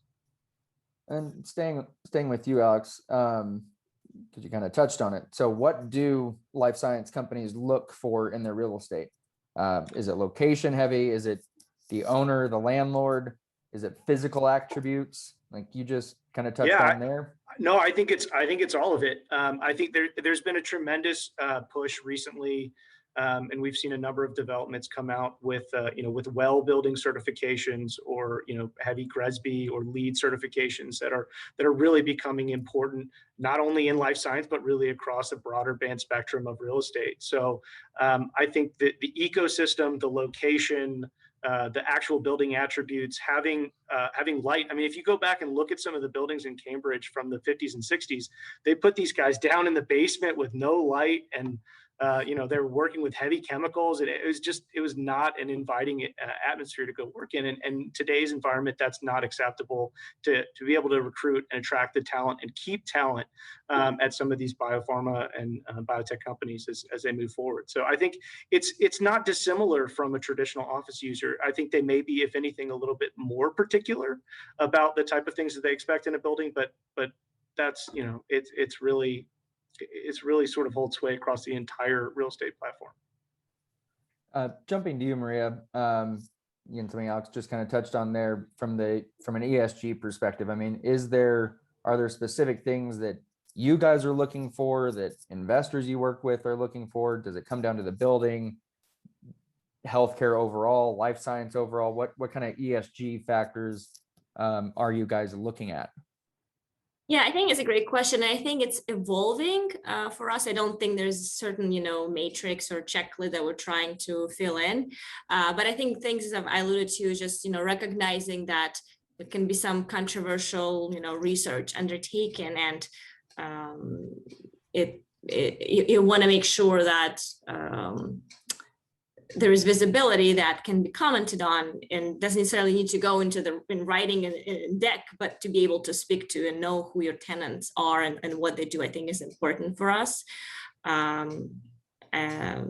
Just again, I think when you build new life science complex, I'm sure that you build it to the best standard of LEEDs, etc. So I wouldn't question the impact, but just again, making sure that, you have the right property management team in place, and that, you recognize the liability aspect of, some chemicals get spilled or some HVAC systems. So there's redundancy in the building.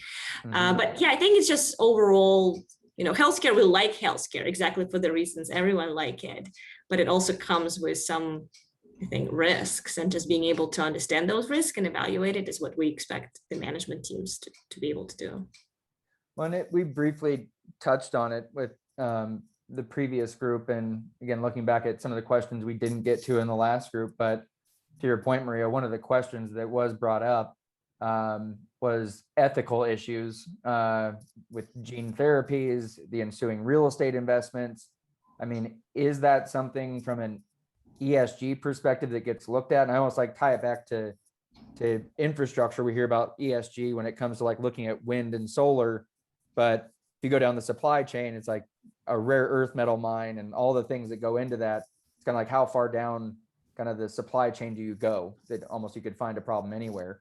I mean, are there ethical issues that get tied into ESG? Yeah, I think you value the level of a headline risk, but I don't see our job as to tell how the job needs to be done. We just want to be comfortable that there are certain, there are certain disclosures that can be obtained upon request so that we can be transparent with our clients. And if they choose not to, that's their choice, but at least we have that from day one. We don't want to wake up one day finding something that we were not aware. So I think it's on us to ask the right question and then be transparent through. So it's a big headline risk. Exactly. I think there's different levels of sensitivities. And so it's just being able to be open from day one. I think that's what counts. Yeah. Any from you, Alex or Joe? I mean, does that ever come up when you're talking to your investors? I mean, these kind of ethical / liability / headline risk kind of issues. Yeah, I think it's a misnomer, and it may be just the news cycle that we're in right now, talking about potential leaks from these labs. Yeah. Most of these labs are not studying, hyper virulous genes or hyper, the next SARS. Most of these labs in the biotech and the huge growth in the pharma, because they're following the headwinds, the secular tailwinds of what's coming down the demographic shift, are either small molecule or large molecule biologics. Okay. And it's a fundamental, what can we do to help solve disease today? So whether or not it's a traditional small molecule that invades every cell and has some side effects with that, or it's a larger molecule that they can now 3D map and figure out which particular protein it reacts with, i.e. the SARS vaccine, that particularly can help solve the larger issues and the fundamental health problems that we have in the world today. What would you say? Maybe jump to you, Joe. As far as what these tenants are looking for. So even again, we referenced location, landlord, physical attributes. We touched on the physical attributes part of it, but I mean, specifically from their landlord, kind of what do they look for from you, from a kind of just being their landlord property manager? I mean, what are some of the things that maybe aren't typical that you'd have with any other office? Yeah, no, I think, we've had several conversations with tenants that are in our portfolio today. We have the benefit of having the Bain Capital Life Science team that's here in house. That was probably one of the best life science investors in the country, and I am a little biased, but our tenants have actually said that as well. But to really understand what's important to tenants for their landlord, right? And so forget about the location in the actual environments, but when they have a lot of options today, different landlords, there's not a lot of space, but and they don't want to make a mistake, because this is mission critical what they're doing, right? And so they need to understand what landlord do they want to put their life's work into their building, right? And so there's three things that have come over and over in all these conversations, and even tenant reps that are close have said the same thing. And number one is deep experience in this industry, in the real estate, and just understanding the nuances that these companies have, right, is the number one criteria. And number two is the ability for the landlord to meet timelines, delivery timelines. That is, you have to, we have to remember that these groups are curing the next disease. They're trying to find the COVID-19 vaccine, and when they hit a milestone, those companies are doubling in size, sometimes tripling in size, and they can't afford to be waiting 1 week, much less 6 weeks or several months to get space. They need to make sure that that space is going to be there when they need to start hiring, right? And then the third criteria that we hear all the time is the conviction and the backing of the capital and the depth of that capital, right? Those are probably the top three things that we hear all the time, outside of just creating the environment. Because if you have those three things, you're likely creating the environment that they want and need. Any other thoughts on that, Alex? No, I think that sounds pretty much dead on. And how do you underwrite this tenant mix? Like, do you want to have a couple of anchors and then you supplement them with, startups, the promising one? Like, what is the optimal scenario when you think about leasing? Well, and then a follow on to that with the smaller groups. I mean, are they sticky? Do they stay with, like, look for at the other buildings you might have? I mean, is that just a follow on to Maria's question, kind of the mix, and then how sticky are these tenants? Yeah, I mean, first and foremost, Maria, we focus on being in those markets where there's the highest growth of companies formation and growth, right? And then secondarily, we then are converting and delivering a building or building a building that's going to meet the depth of that demand and has that flexibility, regardless whether they're there, 1 week or 10 years, right? And that's incredibly important for us as a basis for what we do, right?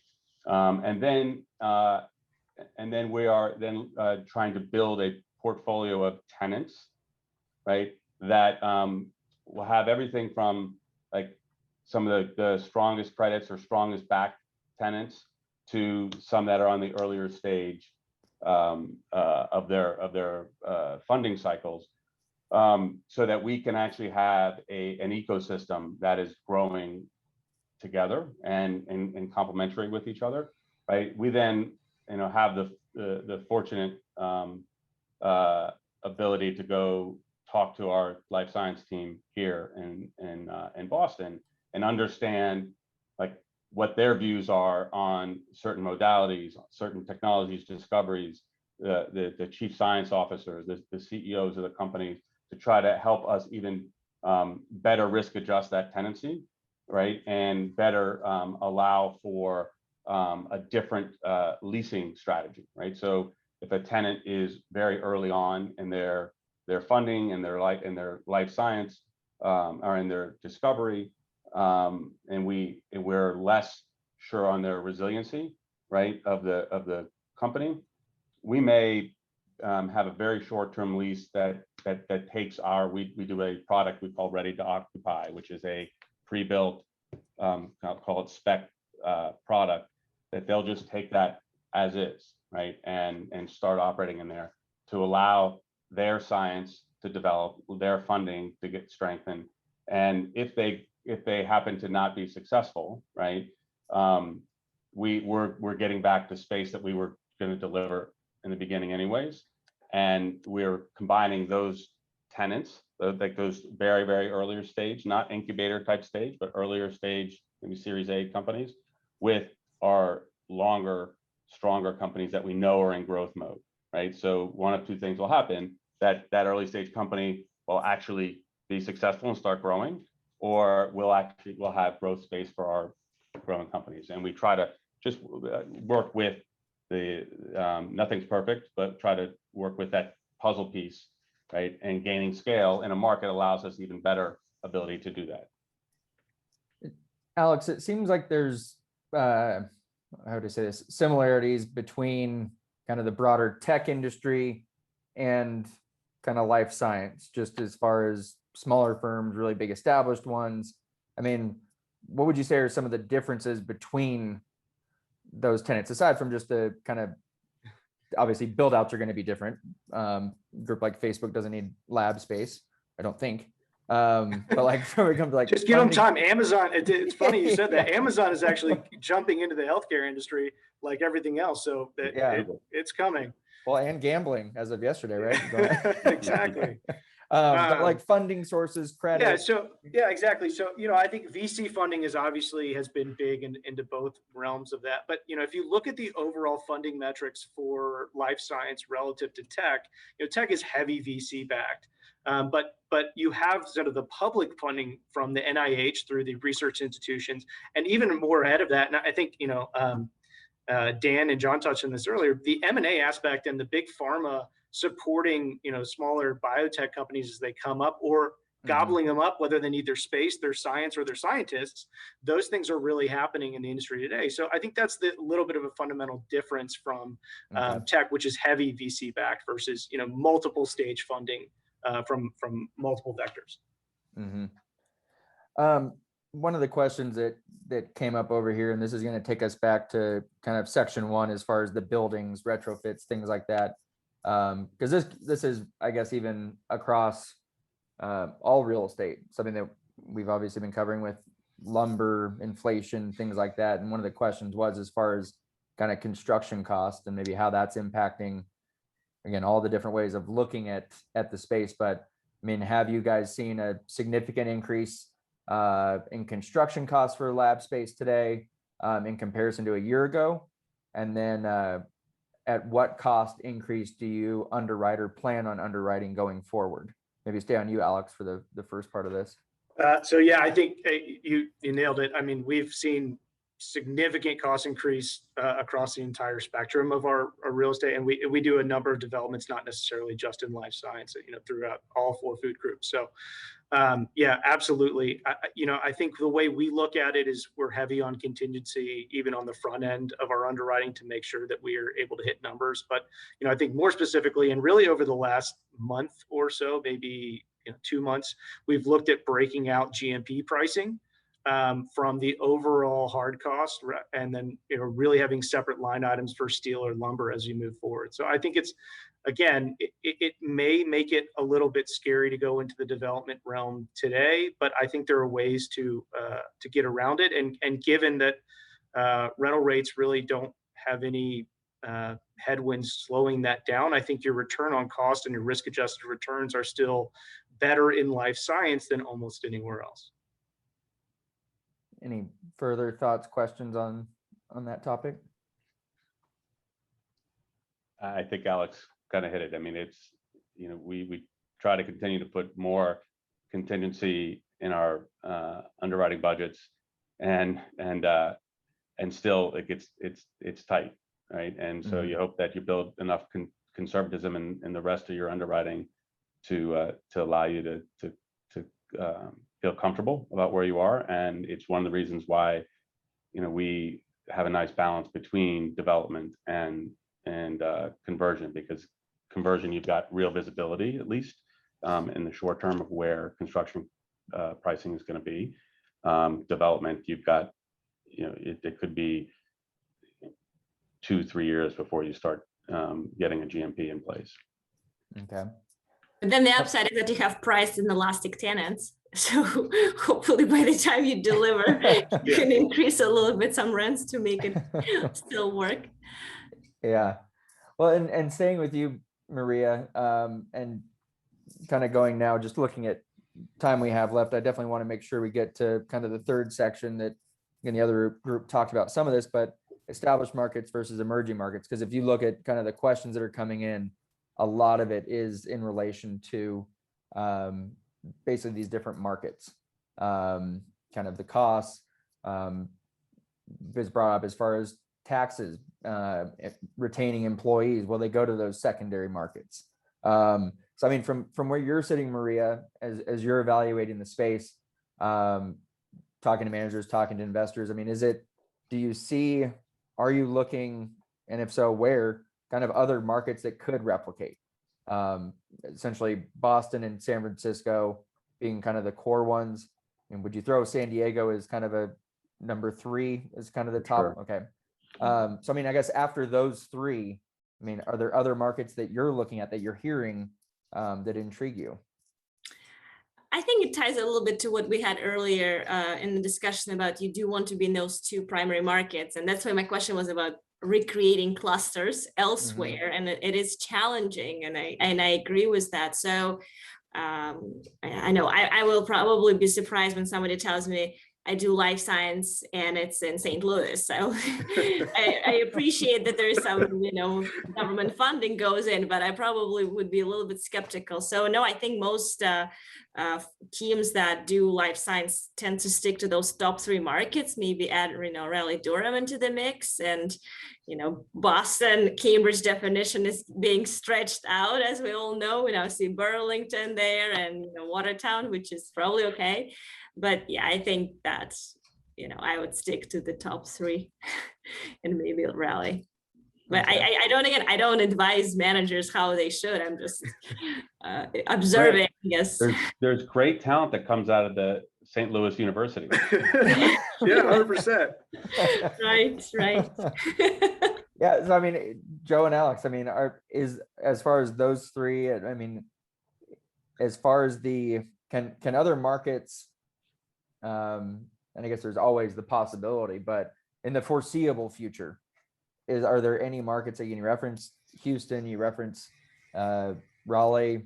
Again, I'm looking at the questions, kind of keeps coming up in different ways of asking, just as far as other markets. Yeah, Chase, I would say that of the up and coming or secondary, we call them tier 1, tier 2. So of the tier 2 markets that we would look at, I think Philly is an interesting one with Drexel and Penn.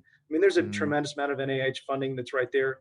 The other part of it is it's a less established cluster, so you can really pinpoint where you want to be. I mean, they're not making more land in Kendall Square, so you can't really build another building there. So I think that offers some, flexibility. Seattle is another market, with the University of Washington. I heard that come up earlier. Raleigh-Durham is good. It's a lot more spaced out market. So there's a much easier ability to get it wrong down there than in some of the, tighter, more gateway cities. And I've heard Dallas and Houston, and, sitting here in Dallas, we have a great, robust medical program, but we're not heavy in the STEM, outside of, biology degree here, STEM graduates from a number of our universities. So we're gonna focus heavily on the top 3 markets, and think that those will grow faster in the shorter term than some of the other established markets will grow in the short term. Okay. And when it comes to, I mean, I think it's interesting just to hear, I mean, New York and LA not even being a part of even second tier. I mean, kind of, or maybe they're that fringe second tier. I think New York has a place in there. New Jersey, I think Long Island City has kind of secured itself as being a potential play. We talked about at the very beginning of this, the office stock available for retrofit. The majority of the office stock in New York and New Jersey is from the 1970s. And it just fundamentally doesn't work from a retrofit perspective with plate to plate, redundancy of power, ability to shaft the HVAC needs for a lot of these tenants. So, I think it can grow. I think there's a huge public-private partnership that can help expand that, but it's a harder market to find the right retrofit or to really build anything given how built out it is today. And how in those, again, focusing on the top tier, I mean, what is the deal flow outlook? Just kind of, I mean, is it, I think Joe, you'd kind of talked about some of those numbers. I mean, 1 out of 10, I mean, just as far as kind of really, is it the difficulty to find those kind of right deals? I mean, is there healthy deal flow? Is it really hard to break into? And I think this goes to other groups have talked about kind of the risks of people that are new to it, getting over their skis, not knowing what they're doing. I mean, just in general, kind of the deal flow outlook. I mean, is it really concentrated? I think that the brokerage community would tell you there's more deal flow than the shake the stick at, but in everything. Exactly. Right. But I think it's I mean, it's there in the right locations in these clusters. It's more difficult, right? And so I mean, I think it was either John or Dan mentioned, there are a lot of new entrants that are getting into the space, and whether it's because of access to product in the right location, whether it's because the product in the right location, the all-in cost is a big number, and it's hard for people to get their head around it. They're going to periphery locations and starting to spread out even more from there, and they'll probably do fine in the first round of lease up. Where the concern gets is as new supply starts to add in the right locations, and there is supply coming in on these right locations, is whether the demand stays strong enough to absorb that new supply in the locations where people want to be, such that it doesn't start sucking it out of the secondary or tertiary locations within the core clusters. And so again, it's a risk reward analysis that you got to go through. And from our perspective and where our experience has lied, and we've been able to kind of maintain the deal flow, we're hyper focused on the majority of our portfolio being in these super core locations. And when it comes to, I guess first, any other kind of thoughts on that between Maria, Alex, when it comes to? Yeah, I mean, I would just say, just to echo Joe, I mean, we're on a real estate panel. So first and foremost, real estate comes first. And, the locations and the ecosystems of the established clusters really trump almost anything else. And especially if the supply and demand dynamics do happen to get out of whack, those locations and attributes of the buildings that are really in the right locations are going to well outperform any of the peripheral stuff. Mm-hmm. And when it comes to, again, the other kind of way of looking at this question was as far as rental growth. I mean, is that maybe looking at those top tier, that being steady in the kind of close second tier, Raleigh, Durham, those kind of things, as far as rental growth in these markets, is it steady, healthy? Again, looking at the funding sources of these groups. And again, this is something that kind of been asked a few different ways, just even on the Q&A section, just as far as rental growth goes. Keeping up with construction costs, like we said earlier. I mean, it's steady when it comes to rental growth within life science, specifically in these markets? Or is it more, are you experiencing more rental growth when it comes to second tier? You are seeing more rental growth, but I think it's more of a catch-up perspective. Okay. I mean, Boston, Cambridge, and San Francisco, San Diego are pushing rents, and they're going. But when it's a $7 rent in San Francisco or a $120 rent in Cambridge, and you're $25 in Raleigh, Durham, the percentage to increase, obviously looks greater, even though the actual nominal dollars are less. So, but the rental growth that we're seeing, and I think it's nice because it's a public forum where you can really look into this. But Alexandria, if you just look at them as a comparative analysis across an entire spectrum, because they are the largest player in the space, they have 7.5% rent growth year over year. And that's real and factual type rent growth. So I don't think there's any overt concern at this point that we're going to see a slowdown in that, certainly in the short term with the crazy supply and demand dynamics that we're seeing in these major markets. Okay. And real quick, before we come into kind of our closing, obviously wanted to take some time to get your guys' key takeaways before Jeff comes in here to close us out. So just going around, just a couple key takeaways that you have from not only the previous panel, obviously your panel, just some of your key takeaways, key things to leave the audience. So start with you, Maria, on just some of your key takeaways. Yeah, I think that life science is a very interesting sector. It's becoming less niche and much more institutional, given the amount of capital that chases the deals. So we like it. I think it's tough to find a high quality management investment team that has a track record, that has development expertise, that understands how to underwrite a biotech credit, which I think is a very important piece to that. So you want to get as much of it in your portfolio, but it's not that easy to source the right team and to see them, prove it out. So I'll keep looking. I may have found one, but yeah, I'm excited about the sector. I think it's a long-term outperformer.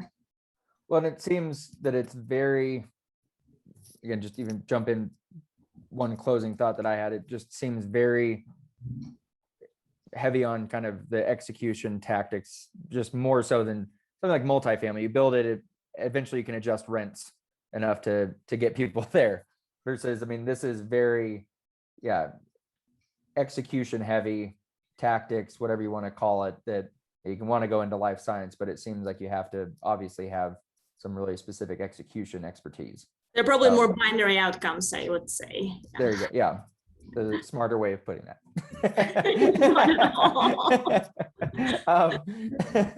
So jump to you, Alex, some of your just key takeaways from overall. Yeah, I echo Maria's sentiment. We're hyper bullish on the sector. I think we are in the early innings of the overall life science growth. But I do think it's important to note that COVID brought this to the forefront, but the dynamics that we're pushing, I mean, Joe said since 2013, the dynamics that we're pushing life science forward and the major trends behind it and demographic shift has been there for years now. So it's getting a lot of press, which is bringing entrance and everybody's excited about the sector, but it's not a fly by night or an immediate execution for a lot of people. So I would say that. And then the second part is brought up on the very first part of our panel that we listed into. I think the CGMP facility and the manufacturing processes of this is really something that is worth watching. The onshoring is really becoming a hyper trend here. And it was noted, but in and around, it could be 495, in the Boston area or down in San Jose, but it needs to be within a drivable distance to these biotech companies. So I think there are a number of people starting to focus on that, and it also carries with it a heavy speculative piece that is expensive to build out, but it's absolutely something worth watching as an adjacent sector relative to life science. Perfect. And Joe? Not much to add, but it's a great time to be in the space. I mean, the level of growth in the industry is like we've never seen before. I mean, 20 years ago, there was really one modality to discover drugs, and now we're pushing up on 6, right? And that's, probably not stopping. And having that tailwind behind you compounded with the aging of America is great. Great evidence of where we are in the life cycle of life science. But at the end of the day, with all of that, it comes down to ensuring that you have the right team with the right experience to execute on this. Because as you mentioned, Chase, there's a lot more executional expertise that's needed to succeed and have a sustainable portfolio, a resilient portfolio of assets. Well, perfect. And again, just my closing, just obviously want to thank you guys for joining us. Really appreciate the perspectives. And yeah, really want to thank all the attendees for joining. Really interesting topic, lots to discuss, learn. So yeah, thank you again, all of you, for taking the time. And then Jeff, wanted to just leave it with you to maybe close us out here. Again, fascinating discussion. All of you have kind of touched on, both sessions have touched on the issue of aging as a driving factor, part of the fundamentals behind all of this. I think it's important to note, and Alan Dykewald had pointed this out in a book that he wrote years ago called The Age Wave, is that as we age, we shift. The medical system in the United States is very much set up to handle a young population. It's all about acute care.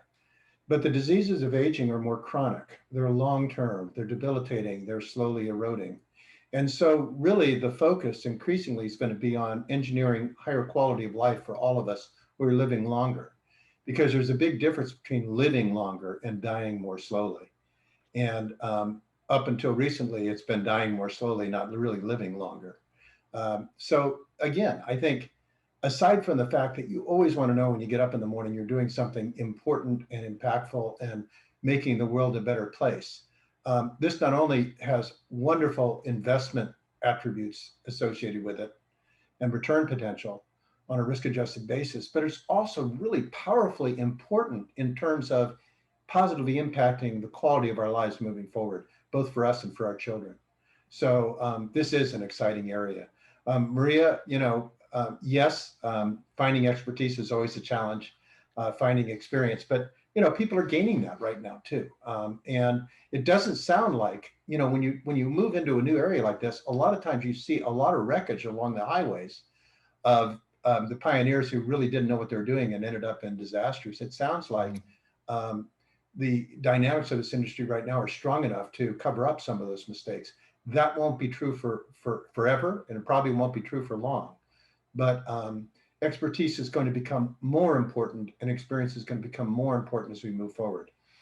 Having said all that, you guys have said almost everything there is to be said, so I'm not sure I can add a lot of value to it. I'd like to thank our sponsors again, Bain Real Estate, Breakthrough Properties, Clarion Partners, and L&B Realty Advisors for underwriting this program, and for all of our sponsors who are underwriting our future IREI Live programs. I hope they're as exciting and interesting and stimulating as this particular session has been. Thanks everybody for participating, and thanks all of you in the audience for tuning in and sending in your questions. Thanks so much, everybody. Thank you. Thank you. Thank you. Thank you.